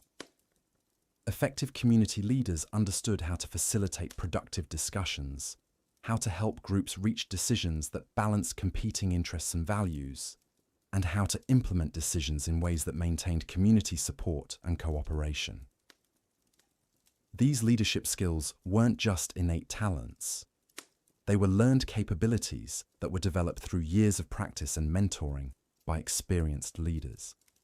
The daily apprenticeship activities that prepared future leaders included not just observation of leadership techniques, but also hands-on practice with increasingly complex responsibilities that built the skills and confidence necessary for effective community leadership. The leadership development processes weren't just individual skill building. They were community investment activities that ensured continuity and quality in the leadership capabilities that were essential for long-term community success. Communities actively identified and developed leadership potential in their members, providing opportunities and support that helped talented individuals develop their capabilities, while also ensuring that leadership remained connected to community values and priorities. But leadership development wasn't just about preparing individuals for formal leadership positions. It was also about developing the distributed leadership capabilities that allowed communities to function effectively, even when formal leaders were unavailable, or when situations required rapid response that couldn't wait for centralized decision-making. The daily cultivation of distributed leadership capabilities created communities that were resilient, adaptable, and capable of addressing challenges and opportunities at multiple levels simultaneously. Every community member understood their role in collective decision-making and had the skills necessary to contribute effectively to community problem-solving and planning processes. This distributed leadership capability was one of the key factors that allowed Egyptian civilization to maintain stability and effectiveness through centuries of changing conditions and challenges that might have overwhelmed more centralized or hierarchical societies. The daily reality of distributed leadership in Egyptian communities reveals just how far ahead of their time these people really were in understanding human organization and motivation. Every morning, as families began their routines, they weren't just following orders from some distant authority figure. Instead, they were making dozens of individual decisions that required them to balance personal needs with community welfare in ways that would challenge modern organizational theorists. Take something as simple as water management in a typical village. The community well wasn't just a shared resource that people used randomly whenever they felt like it. Instead, families had developed sophisticated scheduling systems that ensured everyone had access to clean water while also maintaining the well's long-term productivity and preventing conflicts that could tear the community apart. The daily water collection routines weren't imposed by some central authority. issuing detailed regulations. Instead, they emerged from ongoing negotiations between families who understood that their individual water security depended on the collective management of this precious resource. Different families took responsibility for different aspects of well maintenance, from cleaning debris to repairing structural damage to monitoring water quality for signs of contamination. But here's what makes this truly remarkable. These responsibilities weren't assigned based on arbitrary authority relationships. Instead, they reflected each family's particular skills, resources, and circumstances in ways that maximize community benefit, while also ensuring that the burden of maintaining shared resources was distributed fairly among all users. The woman who understood stone construction techniques naturally took responsibility for maintaining the well's structural integrity. The family with the strongest young men handled the heavy lifting involved in major repairs. The household with the most flexible schedule took on daily monitoring responsibilities that required regular attention, but didn't demand specialized expertise. This organic division of labor created systems that were both efficient and sustainable, because they matched responsibilities with capabilities in ways that people could maintain over long periods without burning out, or becoming resentful of unfair treatment. The daily implementation of these systems required constant communication and adjustment, but it was communication that people engaged in willingly because they understood its importance for their collective welfare. The water management example illustrates a pattern that appeared throughout Egyptian daily life. The integration of individual autonomy with collective responsibility in ways that supported both personal fulfillment and community prosperity. People weren't just following orders or pursuing purely selfish interests. Instead, they were participating in complex cooperative systems that required sophisticated understanding of how individual actions affected collective outcomes. This integration of individual and collective interests extended to every aspect of daily economic activity, creating market systems that were far more sophisticated than the simple barter economies that most people associate with ancient civilizations. Egyptian merchants didn't just exchange goods based on immediate supply and demand relationships. Instead, they participated in complex networks that connected local communities to regional, national, and international trade systems. The daily life of a merchant family reveals economic thinking that would impress modern business analysts. Their morning planning sessions didn't just consider what goods they had available for trade. Instead, they analyzed market conditions across multiple communities, evaluated seasonal trends that affected both supply and demand, and developed trading strategies that balanced immediate profit opportunities with long-term relationship building that would support sustained business success. But their economic analysis went far beyond simple profit maximization. They also considered how their trading decisions would affect their local community's economic health, their suppliers' ability to maintain production quality and reliability, and their customers' capacity to continue purchasing their goods over time. This wasn't just enlightened self-interest. It was sophisticated understanding of how economic systems actually function in practice. The record-keeping systems that supported these economic analyses were technological marvels that managed complex information without any of the computational tools we consider essential for business operations. Merchant families maintained detailed records of inventory levels, price fluctuations, customer preferences, supplier reliability, and seasonal patterns using papyrus documents, wooden tablets, and memory systems that could track hundreds of variables simultaneously. The daily maintenance of these record-keeping systems required mathematical skills that went far beyond simple arithmetic. Merchants had to calculate exchange rates between different types of goods, project future supply and demand based on current trends and historical patterns, and manage risk by diversifying their trading activities across different products, different markets, and different time horizons. But perhaps most impressively, they had to do all of this mathematical analysis in their heads or using simple calculating tools. without the spreadsheets, databases, and analytical software that modern businesses depend on for far simpler calculations. The mental, mathematical capabilities that Egyptian merchants developed through daily practice would astonish most modern business people. The trading negotiations themselves reveal another dimension of Egyptian sophistication in managing complex human relationships for mutual benefit. These weren't simple haggling sessions where each party tried to extract maximum advantage from the other. Instead, they were collaborative problem-solving processes where traders worked together to find arrangements that provided adequate benefit for all parties, while also supporting the long-term relationships that made ongoing business possible. The negotiation processes required cultural sensitivity that went far beyond basic politeness. Merchants dealing with traders from different regions had to understand local customs, social hierarchies, religious practices, and economic traditions that affected how business relationships were established and maintained.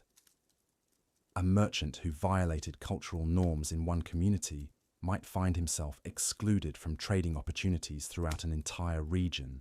But cultural sensitivity wasn't just about avoiding offense.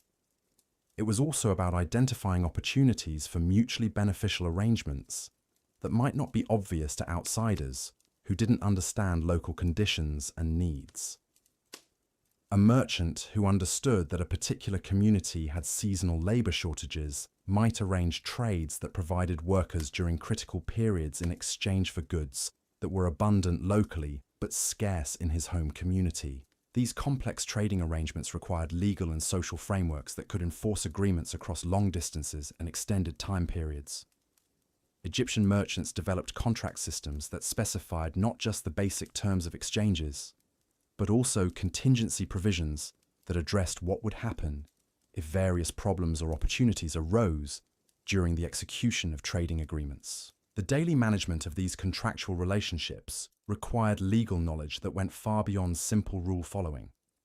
Merchants had to understand how different legal traditions operated in different communities, how to structure agreements that would be enforceable across jurisdictional boundaries, and how to resolve disputes in ways that preserved business relationships while also protecting their legitimate interests. But the legal frameworks were just one component of broader social systems that supported complex economic relationships. Egyptian trading networks were held together by reputation systems that tracked the reliability, honesty, and competence of individual traders across multiple communities and extended time periods. The daily maintenance of trading reputations required consistent performance that met or exceeded expectations, honest communication about problems and limitations, and fair treatment of trading partners even when circumstances might allow for taking advantage of others' difficulties or misunderstandings. A merchant's reputation was literally his most valuable asset because it determined his access to trading opportunities, credit arrangements, and the collaborative relationships that made complex business ventures possible. The reputation systems weren't just informal gossip networks. They were sophisticated information management systems that collected, verified, and transmitted reliable information about trader performance across vast networks of business relationships.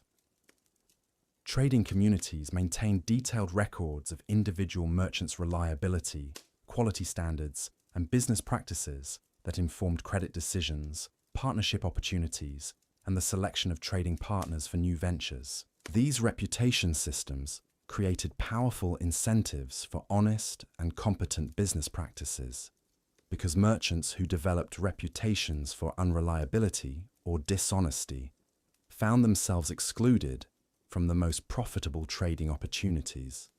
But they also provided support systems that helped merchants recover from mistakes or temporary difficulties, because communities understood that everyone's long-term prosperity depended on maintaining strong trading networks. The daily operation of these reputation systems required constant information gathering and evaluation by traders who had to assess the reliability of information they received about potential trading partners, monitor the performance of their current business relationships, and contribute accurate information about their own experiences that would help other traders make informed decisions. This information management work wasn't just business intelligence, It was community service that helped maintain the trust and cooperation that made complex trading networks possible. Merchants who provided accurate and timely information about market conditions, trading opportunities, and partner reliability were valued members of trading communities who gained access to better opportunities and more favorable terms in their own business activities. The collaborative aspects of Egyptian trading networks challenge modern assumptions about competition and cooperation in business relationships. While merchants certainly competed for customers and sought to maximize their own profits, they also understood that their individual success depended on the overall health and effectiveness of the trading systems in which they participated. This understanding led to business practices that balanced competitive advantage seeking with collaborative system building in ways that supported both individual success and collective prosperity. Merchants shared information that helped their competitors serve customers better, collaborated on infrastructure projects that benefited entire trading communities, and supported newcomers who might eventually become serious rivals. The daily implementation of these collaborative competitive practices required sophisticated judgment about when competition was appropriate and when cooperation served everyone's interests better. Merchants had to identify opportunities where collaborative action could create benefits that exceeded what any individual could achieve alone, while also maintaining the competitive pressures that drove innovation and efficiency improvements. The infrastructure projects that trading communities undertook collaboratively reveal another dimension of Egyptian organizational sophistication. These weren't just simple construction projects. They were complex engineering and management challenges that required coordination between multiple communities, different areas of technical expertise, and competing priorities for limited resources. Consider the daily management challenges involved in building and maintaining the road networks that connected Egyptian communities to regional and international trading routes. These projects required surveying and engineering expertise to design routes that were both practical and durable. They needed construction expertise to build roads that could handle heavy traffic in challenging environmental conditions. They demanded organizational capabilities to coordinate work activities across multiple communities and extended time periods. But perhaps most challenging, they required political and diplomatic skills to negotiate agreements between different communities about cost sharing, maintenance responsibilities, and usage rights that would ensure long-term sustainability of these critical infrastructure systems. The daily diplomatic work involved in maintaining these agreements required constant attention to changing circumstances, evolving needs, and the inevitable conflicts that arose when different communities had different priorities and constraints. The engineering solutions that Egyptians developed for their infrastructure challenges reveal technological sophistication that rivals many modern approaches. Their road construction techniques created surfaces that remained usable for decades, despite heavy traffic and extreme weather conditions. Their bridge designs handled seasonal flood variations while maintaining structural integrity under heavy loads. Their port facilities managed complex logistics requirements while protecting vessels and cargo from environmental hazards. But the technological achievements were just one aspect of infrastructure systems that also required sophisticated management and maintenance capabilities. The daily operation of Egyptian ports involved coordinating the activities of merchants, boatmen, stevedores, customs officials, and security personnel in ways that maximized efficiency while maintaining safety and preventing conflicts between different user groups. Port managers had to balance competing demands for limited dock space, coordinate loading and unloading activities to minimize delays, manage customs and tax collection processes that generated essential government revenue, and maintain security systems that protected valuable cargo and prevented smuggling or other illegal activities. The daily coordination challenges were enormous because ports handled traffic from multiple communities with different customs, different legal systems, and different business practices. Port managers served as cultural translators who helped different groups understand each other's requirements and find mutually acceptable arrangements for sharing port facilities and services. But ports were just one component of transportation systems that included river navigation, overland routes, and the complex logistics networks that moved goods efficiently across vast distances.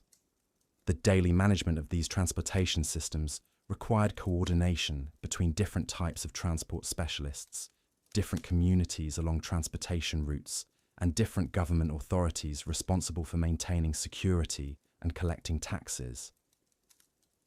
River navigation alone presented daily challenges that required extraordinary skill and knowledge. Boat captains had to understand seasonal variations in water levels, current patterns, and navigation hazards that changed constantly based on weather conditions, flood patterns, and human activities along the riverbanks. They needed detailed knowledge of docking facilities, customs requirements, and local regulations in dozens of communities along their routes. The daily navigation decisions required real-time assessment of multiple risk factors, from weather conditions that might affect travel safety to political situations that might affect port access or customs procedures. Boat captains served as mobile intelligence gatherers who collected and transmitted information about conditions throughout their travel networks, contributing to the information systems that helped other travelers and traders make informed decisions about their own activities. The cargo management responsibilities were equally complex because different types of goods required different handling, storage, and transportation techniques. Fragile items needed protection from vibration and impact. Perishable goods required temperature and humidity control. Valuable items needed security measures that prevented theft while also allowing for necessary inspections and transfers. But cargo management wasn't just about protecting goods during transport.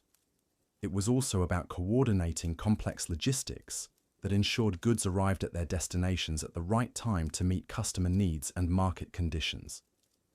This required understanding of production schedules, seasonal demand patterns, and the lead times necessary for different types of transportation and handling processes.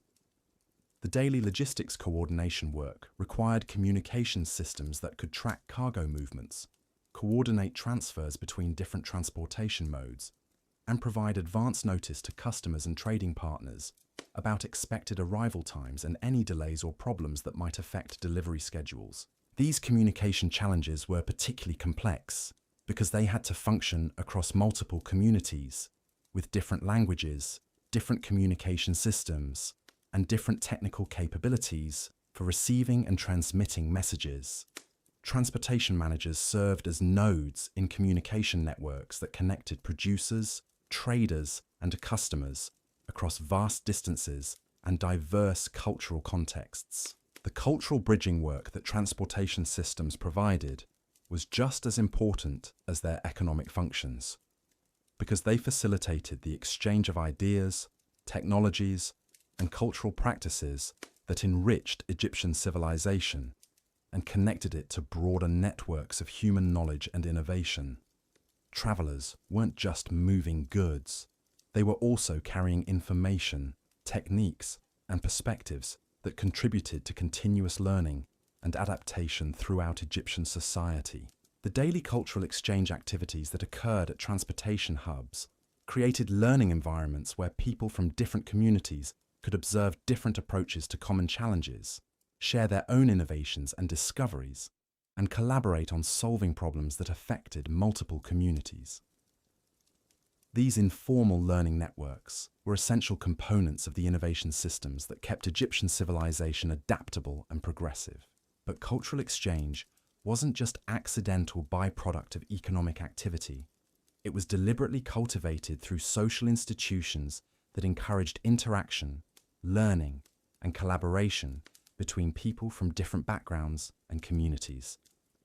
Egyptian communities developed hospitality traditions, cultural events, and meeting formats that maximized opportunities for productive cultural exchange while also maintaining social harmony and preventing conflicts between different groups. The daily management of these cultural institutions required social skills that went far beyond simple politeness or conflict avoidance.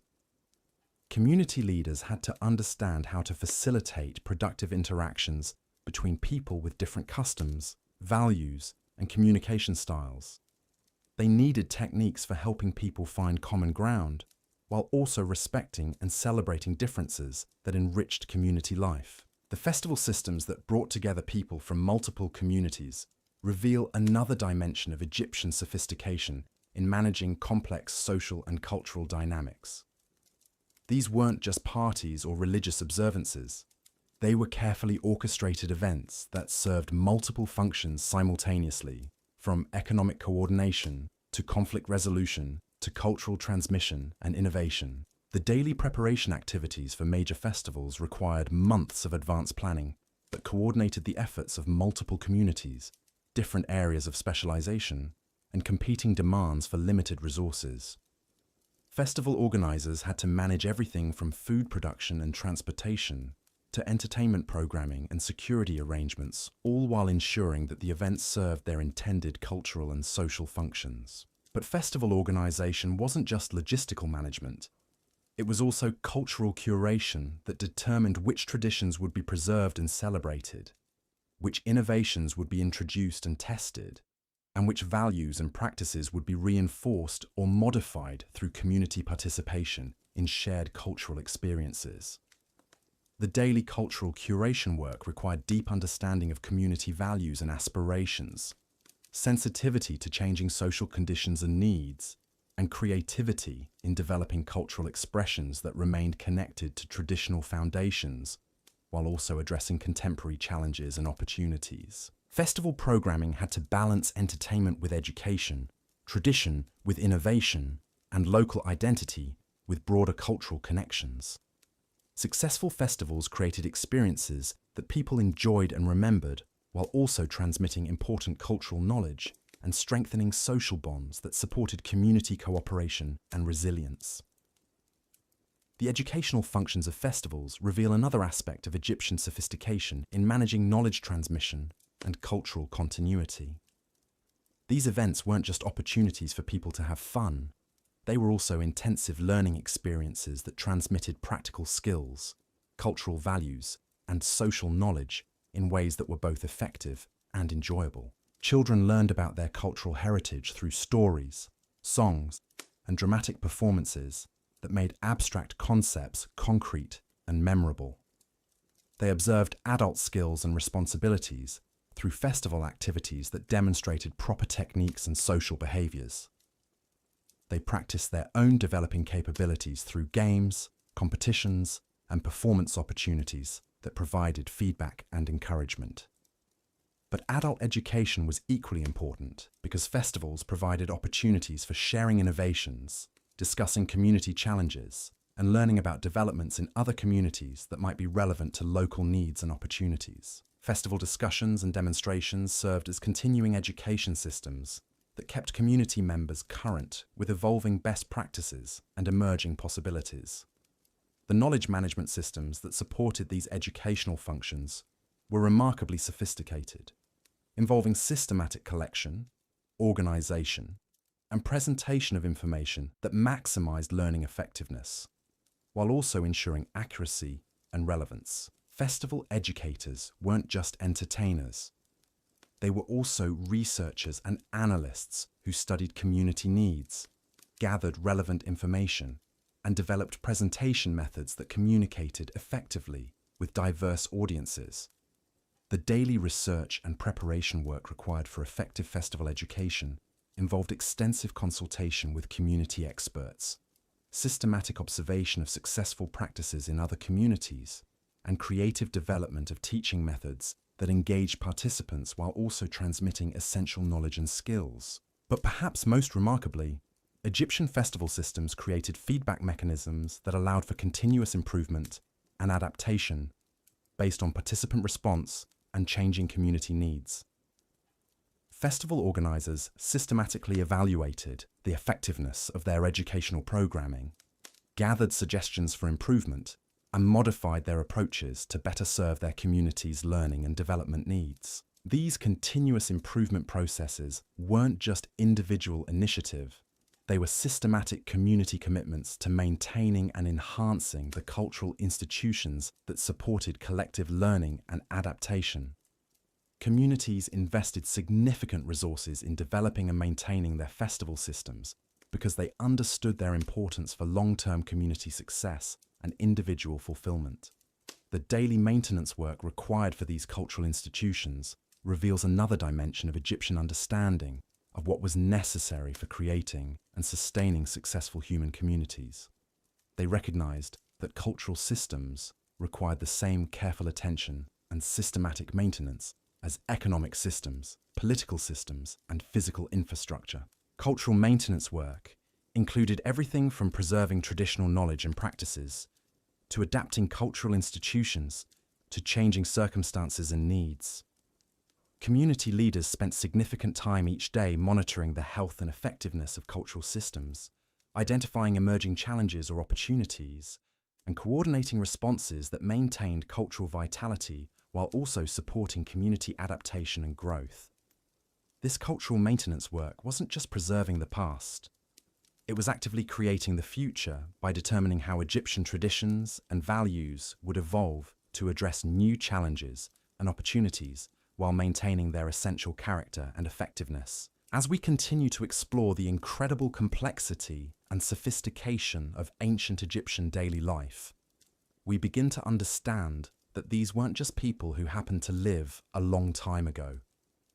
They were sophisticated human beings who had developed solutions to fundamental challenges of human organization, cooperation, and cultural development that remain relevant and impressive even by modern standards. Their daily routines reveal people who understood that creating successful communities required constant attention to multiple interconnected systems that had to be maintained, adapted, and improved on an ongoing basis.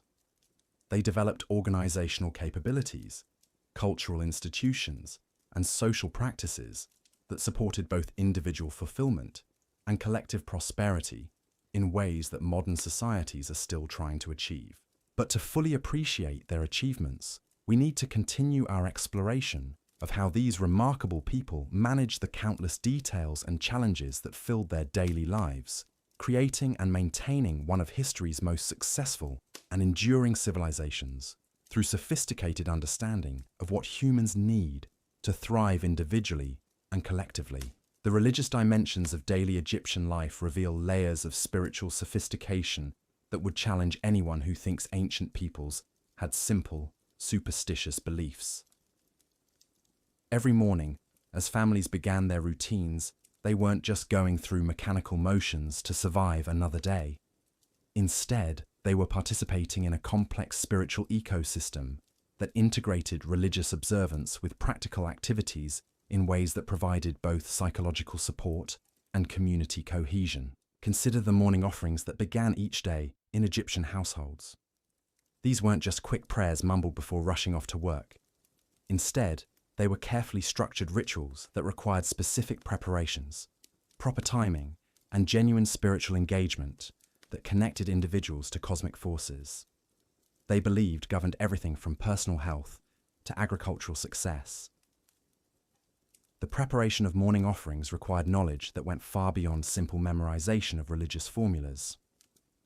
Family members had to understand which offerings were appropriate for different occasions, which deities should be honored for different types of requests or gratitude, and how to perform rituals in ways that demonstrated proper respect and achieved desired spiritual outcomes. But here's what makes Egyptian religious practice truly remarkable. It wasn't separated from daily practical activities. Instead, religious observances were integrated into work routines, family responsibilities, and community interactions in ways that made spiritual practice a constant element of daily life, rather than something confined to special occasions or designated sacred spaces. A farmer beginning his day in the fields didn't just grab his tools and start working. Instead, he began with offerings and prayers that asked for divine protection from accidents, favorable weather conditions, and successful crop growth. But these prayers weren't just wishful thinking. They were accompanied by practical preparations that demonstrated his commitment to doing his part to achieve the outcomes he was requesting from the gods. The tools themselves were often blessed or consecrated through rituals that connected their practical functions to spiritual purposes. A hoe wasn't just a piece of metal for breaking ground. It was a sacred implement that participated in the divine process of bringing forth life from the earth. This spiritual understanding of tools and work processes created attitudes toward daily labor that modern people might find difficult to comprehend. Work wasn't just something you did to earn money or survive. It was a form of worship that connected human activities to cosmic purposes and divine will. This understanding created work ethics and quality standards that went far beyond what economic incentives alone could motivate. Because people believed their daily labor contributed to maintaining the harmony and order that kept the universe functioning properly. The daily religious observances that accompanied work activities weren't time-consuming ceremonies that interfered with productivity. Instead, they were brief but meaningful acknowledgements that integrated spiritual awareness into practical activities without disrupting the efficiency and focus necessary for effective work performance.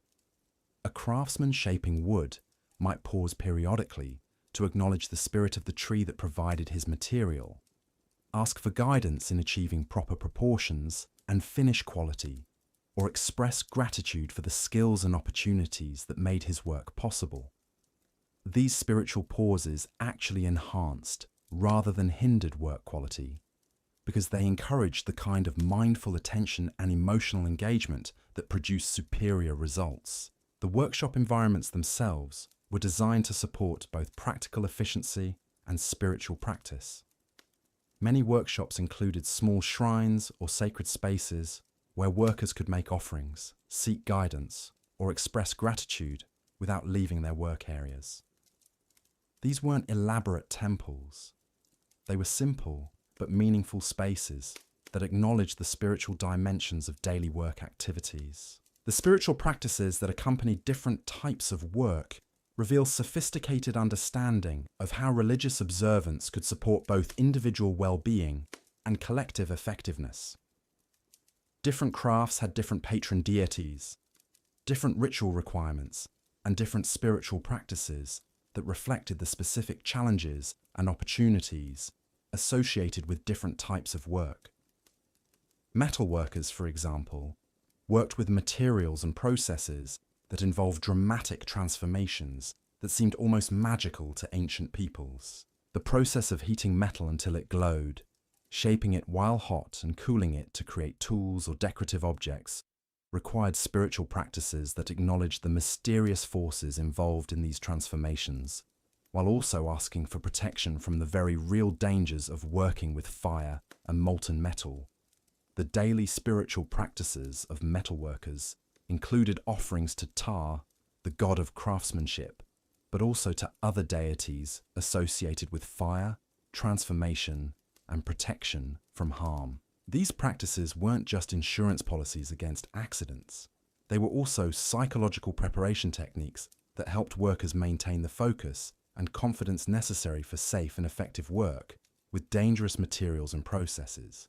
Textile workers faced different spiritual challenges that required different types of religious support. Their work involved transforming raw plant or animal fibers into useful and beautiful fabrics through processes that required patience, skill, and attention to detail over extended periods.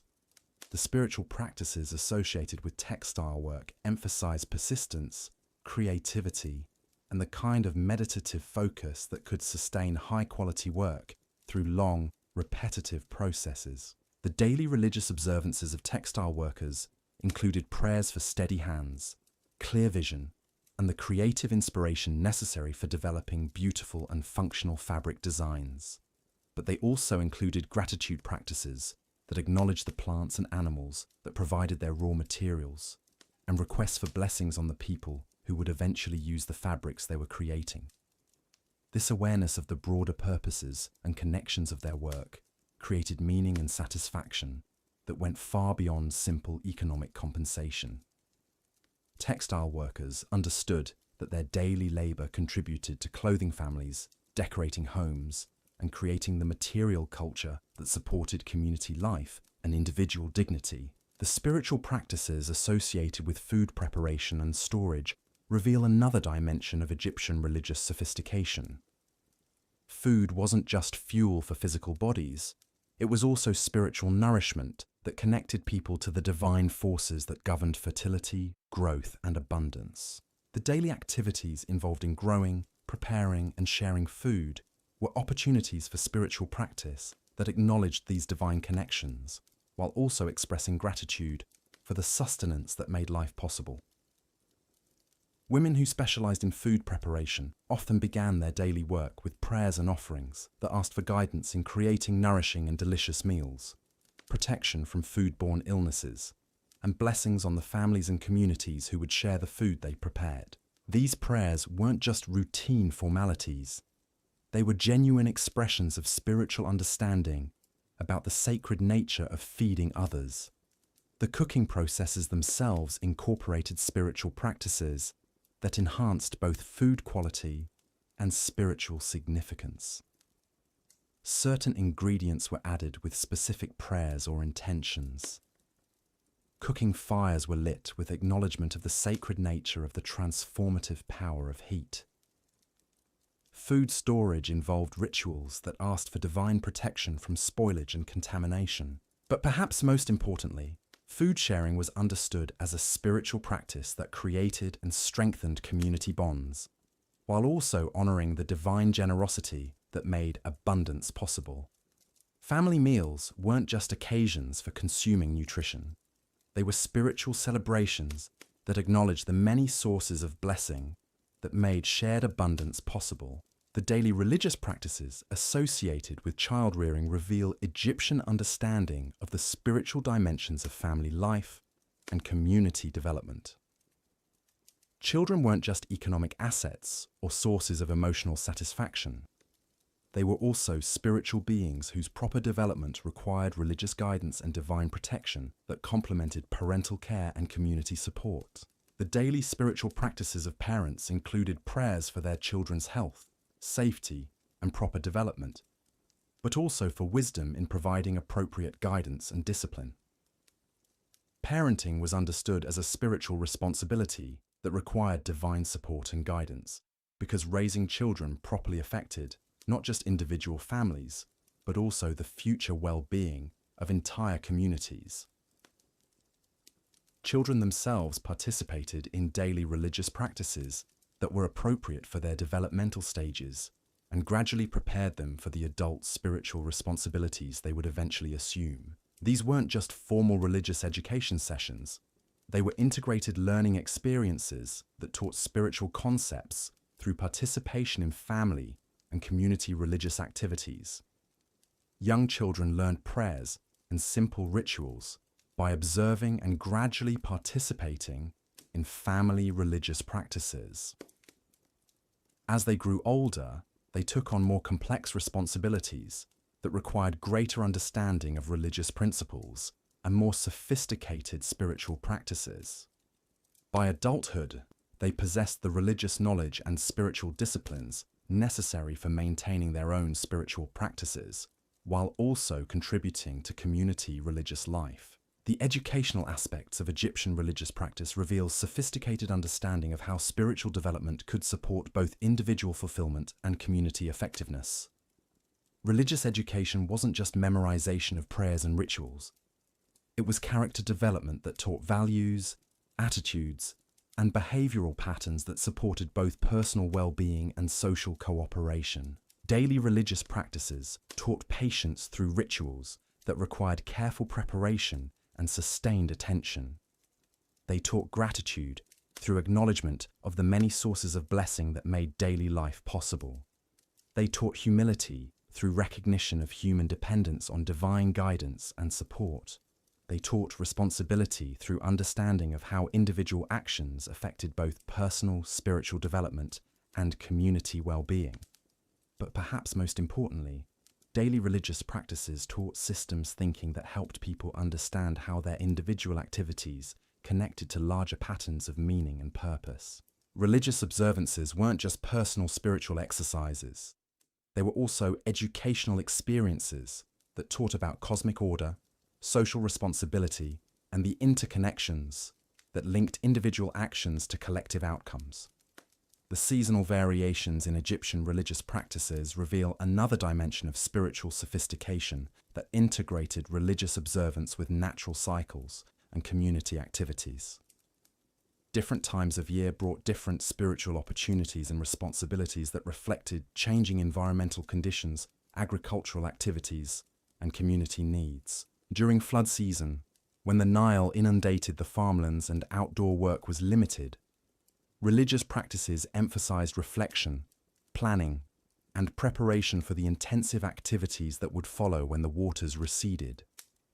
This was a time for spiritual renewal that prepared individuals and communities for the challenges and opportunities of the coming agricultural cycle. The daily religious practices during flood season included extended meditation periods, intensive study of religious texts and traditions, and community discussions about spiritual and practical preparations for the year ahead. These weren't just ways to pass time during forced inactivity, they were essential spiritual work that built the individual and collective resources necessary for success in the demanding periods that followed. Planting season brought different spiritual emphases that reflected the hope, anxiety, and intensive activity associated with beginning new agricultural cycles. Daily religious practices during this period focused on requests for favorable weather, protection from pests and diseases, and divine blessing on the seeds and plantings that would determine the year's food security. The spiritual practices associated with planting weren't just requests for divine intervention. They were also psychological preparation techniques that helped farmers maintain the confidence and persistence necessary for effective work, despite the uncertainties and challenges they faced. Planting required faith that seeds placed in the ground would eventually produce abundant harvests, and religious practices provided the spiritual support necessary for maintaining this faith through periods of doubt and difficulty. Harvest season brought spiritual practices that emphasized gratitude for successful crops, requests for continued protection during the vulnerable period when stored food could be damaged or destroyed, and preparation for the community celebrations that marked the completion of another successful agricultural cycle. The daily spiritual practices during harvest season included thanksgiving offerings that acknowledged divine generosity, prayers for wisdom in managing and distributing the harvest fairly, and requests for continued blessing on the community relationships that made successful agriculture possible. These practices weren't just expressions of individual gratitude, they were also community-building activities that reinforced the social bonds and shared values that supported collective prosperity. The religious festivals that punctuated the Egyptian calendar reveal the most elaborate and sophisticated aspects of their spiritual practices. These weren't just enlarged versions of daily religious observances. They were complex community events that served multiple spiritual, social, and practical functions simultaneously.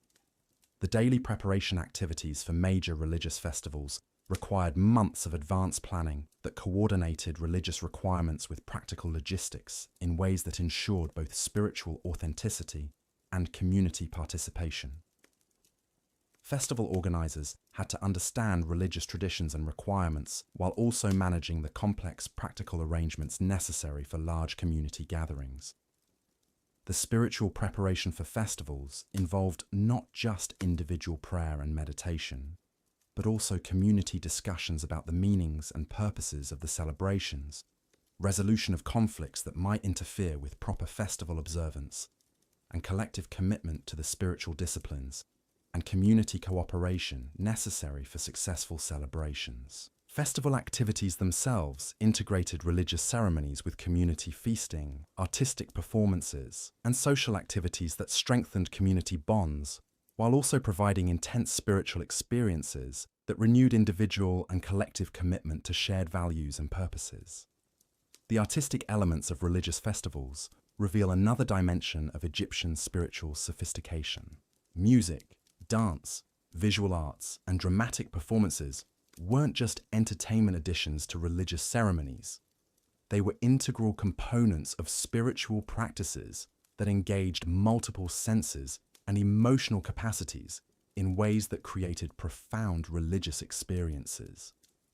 The daily preparation of festival artistic elements required collaboration between religious authorities, who understood spiritual requirements, and artists who possessed the technical skills necessary for creating effective performances.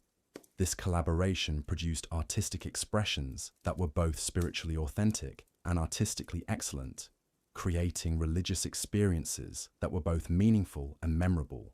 The musical compositions created for religious festivals weren't just pleasant sounds that provided background for ceremonies. They were sophisticated artistic works that use rhythm, melody, and harmony to create specific emotional and spiritual states that enhanced religious participation and understanding. The daily practice sessions required for festival musical performances created learning communities where musicians developed both technical skills and spiritual understanding that allowed them to contribute effectively to community religious life. These practice sessions weren't just rehearsals for public performances. They were also spiritual disciplines that deepened participants' understanding of religious traditions and their personal commitment to community spiritual life. The dance traditions associated with religious festivals reveal similar integration of artistic excellence with spiritual authenticity. Egyptian religious dances weren't just physical movements that accompanied musical performances. They were embodied prayers that used physical expression to communicate spiritual concepts and create religious experiences that engage both performers and observers. The daily training required for religious dance performances involved not just physical conditioning and movement instruction, but also spiritual education that taught dancers about the religious meanings and purposes of their performances. Dancers had to understand the spiritual concepts they were expressing through movement and maintain the spiritual attitudes and intentions that made their performances authentic religious expressions rather than mere entertainment. The visual arts associated with religious festivals reveal another aspect of Egyptian spiritual sophistication.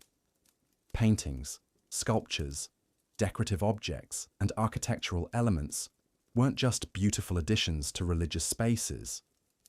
They were spiritual technologies that used visual imagery to communicate religious concepts, create sacred atmospheres, and support spiritual practices. The daily work of creating religious art required artists who combined technical excellence with spiritual understanding in ways that produced works that were both artistically impressive and spiritually effective.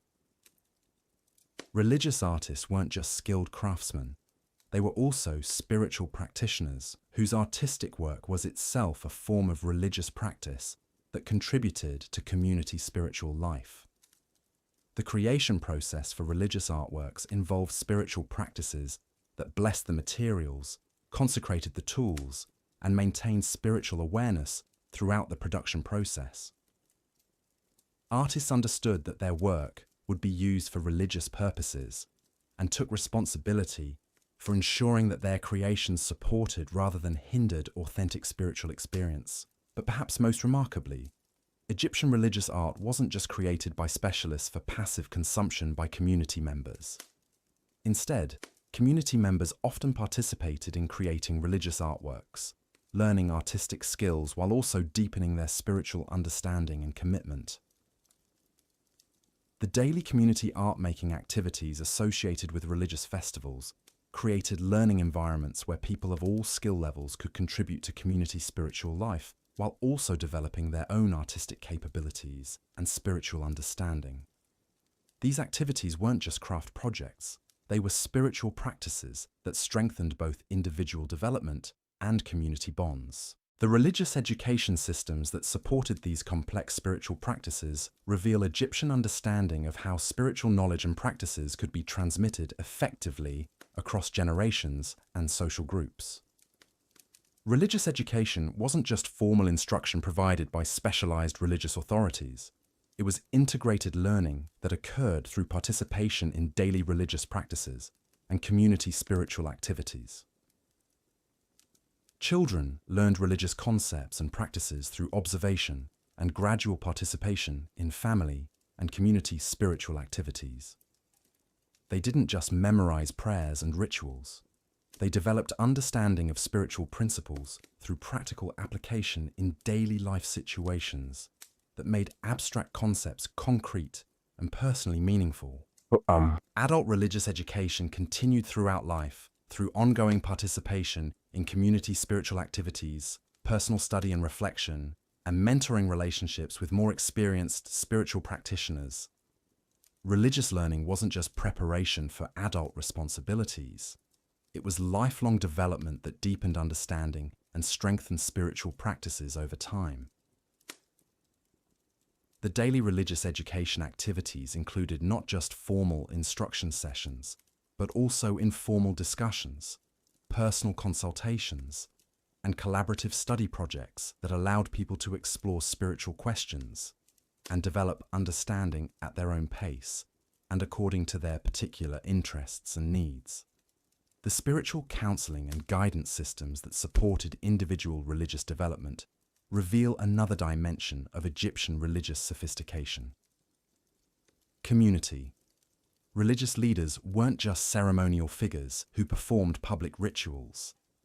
They were also spiritual advisors who provided personal guidance and support for community members facing spiritual challenges or seeking deeper understanding. The daily spiritual counseling activities included individual consultations about personal spiritual questions, guidance for people facing difficult life decisions, and support for individuals experiencing spiritual crises or challenges.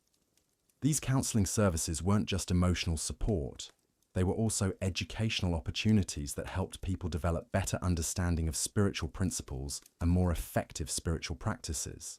The spiritual guidance provided wasn't just abstract advice. It included practical instruction in spiritual disciplines, personalized recommendations for spiritual practices that addressed individual needs and circumstances, and ongoing support for people working to develop stronger spiritual lives. But perhaps most importantly, Egyptian spiritual counseling emphasized empowerment rather than dependence, teaching people to develop their own spiritual understanding and practices, rather than relying entirely on external religious authorities for spiritual guidance and support. The integration of Egyptian religious practices with daily practical activities created spiritual lives that were both deeply meaningful and thoroughly practical. Religious observance wasn't something that interfered with daily responsibilities. It was something that enhanced and supported effective performance of daily activities, while also providing the spiritual nourishment and community connection that made daily life fulfilling and meaningful.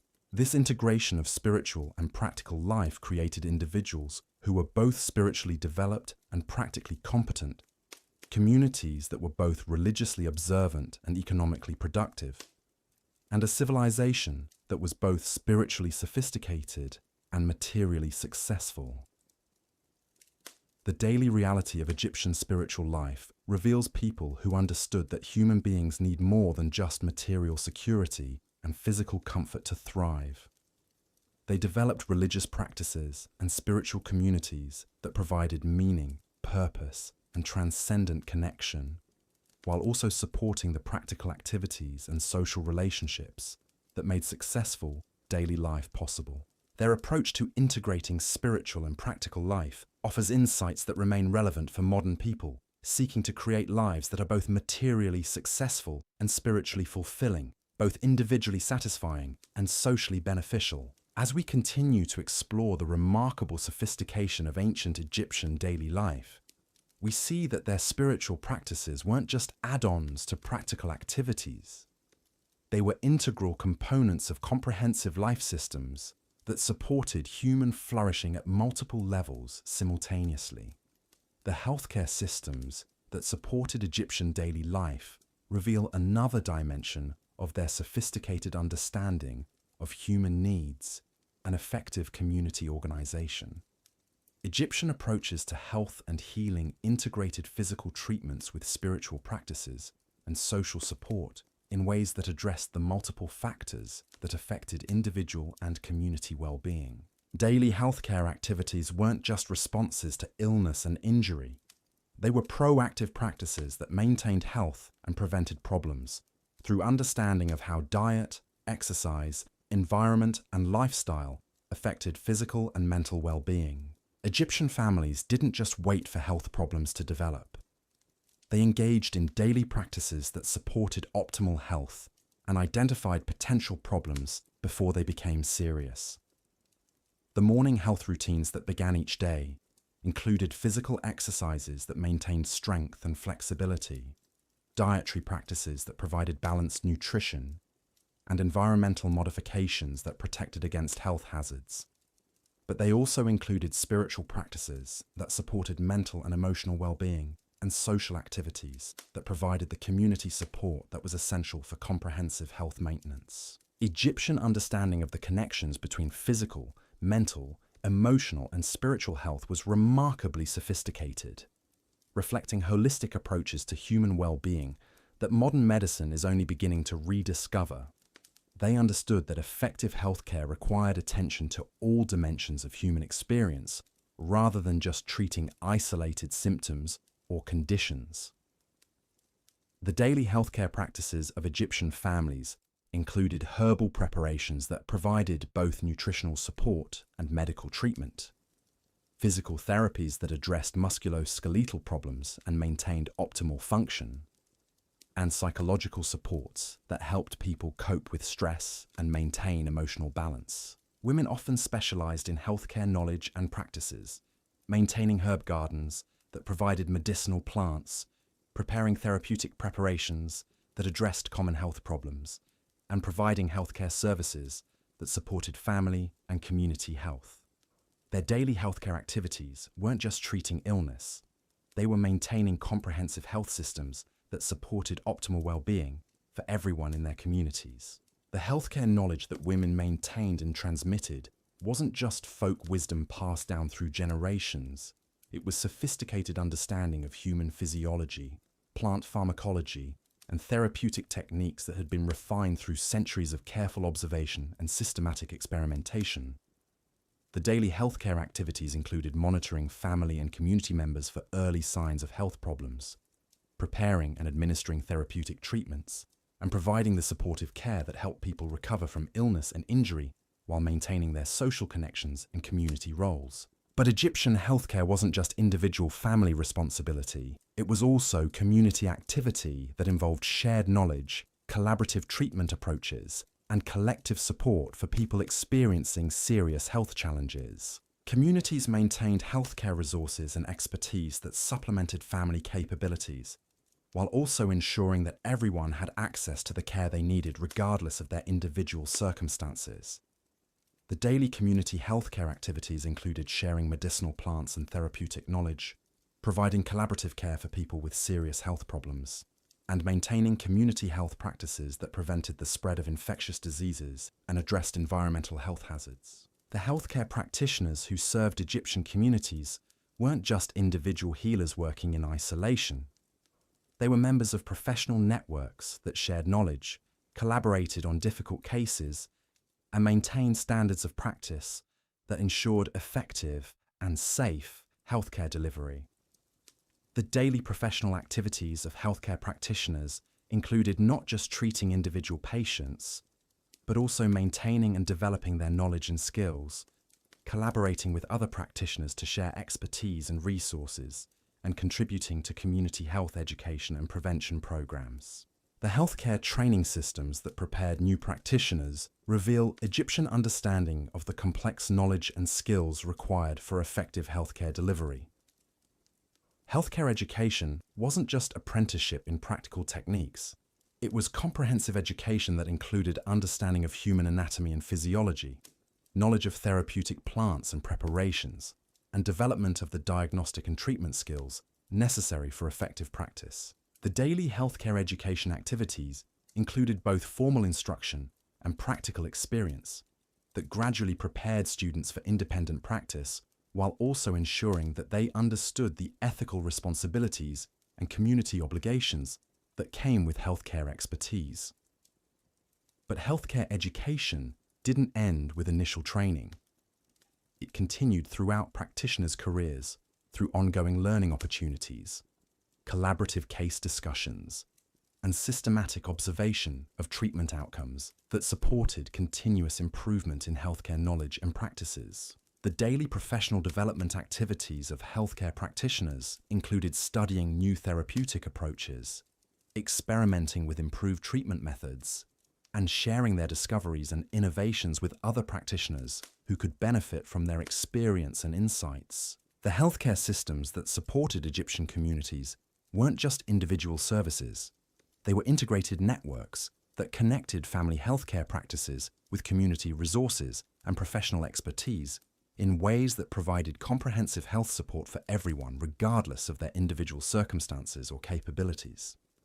The daily operation of these healthcare networks required coordination between different types of healthcare providers, different communities with varying resources and needs, and different levels of healthcare expertise that ranged from basic family care to specialized professional treatment. The healthcare coordination activities included not just referral systems that connected patients with appropriate care providers, but also resource-sharing arrangements that ensured equitable access to healthcare supplies and expertise, and communication systems that transmitted healthcare knowledge and innovations across community and professional networks. The healthcare record-keeping systems that supported these networks were remarkably sophisticated, involving systematic documentation of treatment approaches, patient outcomes, and therapeutic innovations that supported both individual patient care and collective learning about effective healthcare practices. The daily healthcare documentation activities included not just individual patient records, but also systematic observation and recording of health patterns, treatment effectiveness, and community health conditions that informed both immediate care decisions and long-term healthcare planning and development. The preventive healthcare approaches that Egyptian communities developed reveal their sophisticated understanding of how environmental, social, and behavioral factors affected health outcomes. They didn't just treat health problems after they occurred. They actively worked to prevent problems through community-wide interventions that address the underlying causes of health challenges. The daily preventive healthcare activities included environmental health measures that protected water supplies, food safety practices that prevented foodborne illnesses, and community sanitation systems that reduced the spread of infectious diseases. But they also included social support systems that addressed the psychological and emotional factors that affected physical health. The community health education programs that supported preventive healthcare weren't just information-sharing sessions. They were comprehensive learning experiences that taught people how to maintain their own health, while also contributing to community health and well-being. The daily health education activities included both formal instruction and informal learning opportunities that helped people understand how their individual health practices affected both their personal well-being and the health of their families and communities. The mental health care approaches that Egyptians developed reveal their understanding of the psychological and emotional dimensions of human well-being. They recognized that mental and emotional health were essential components of overall health that required systematic attention and support, just like physical health conditions. The daily mental health care practices included individual activities that supported emotional balance and psychological well-being, but also social activities that provided community support and connection that were essential for mental health maintenance. The community mental health care resources included counseling services that helped people address psychological challenges, social support systems that provided assistance during difficult life transitions, and cultural activities that promoted emotional expression and psychological healing. The daily mental health care activities of communities included monitoring for signs of psychological distress, providing supportive interventions that addressed emotional challenges, and maintaining the social connections and cultural practices that supported optimal mental health for all community members. The integration of Egyptian healthcare systems with other aspects of daily life created comprehensive support systems that addressed human well-being holistically, rather than fragmenting care into isolated specialties that addressed individual symptoms without considering broader health contexts. The daily healthcare activities weren't separate from work, family, and community responsibilities. They were integrated into all aspects of life in ways that supported optimal functioning, while also maintaining the social connections and meaningful activities that were essential for comprehensive well-being. This integrated approach to healthcare created individuals who were not just free from disease, but actively healthy and capable of contributing effectively to family and community life. It also created communities that were resilient, adaptive, and capable of maintaining health and well-being even during challenging periods or difficult circumstances. The Egyptian approach to integrating healthcare with daily life offers insights that remain relevant for modern people seeking to create comprehensive health systems that support both individual well-being and community resilience in sustainable and effective ways. But healthcare was just one component of broader social support systems that address the full range of human needs and challenges that affected individual and community well-being. Egyptian communities developed comprehensive social safety nets that provided assistance and support for people experiencing various types of difficulties, while also maintaining the social cohesion and mutual responsibility that made these support systems sustainable over long periods.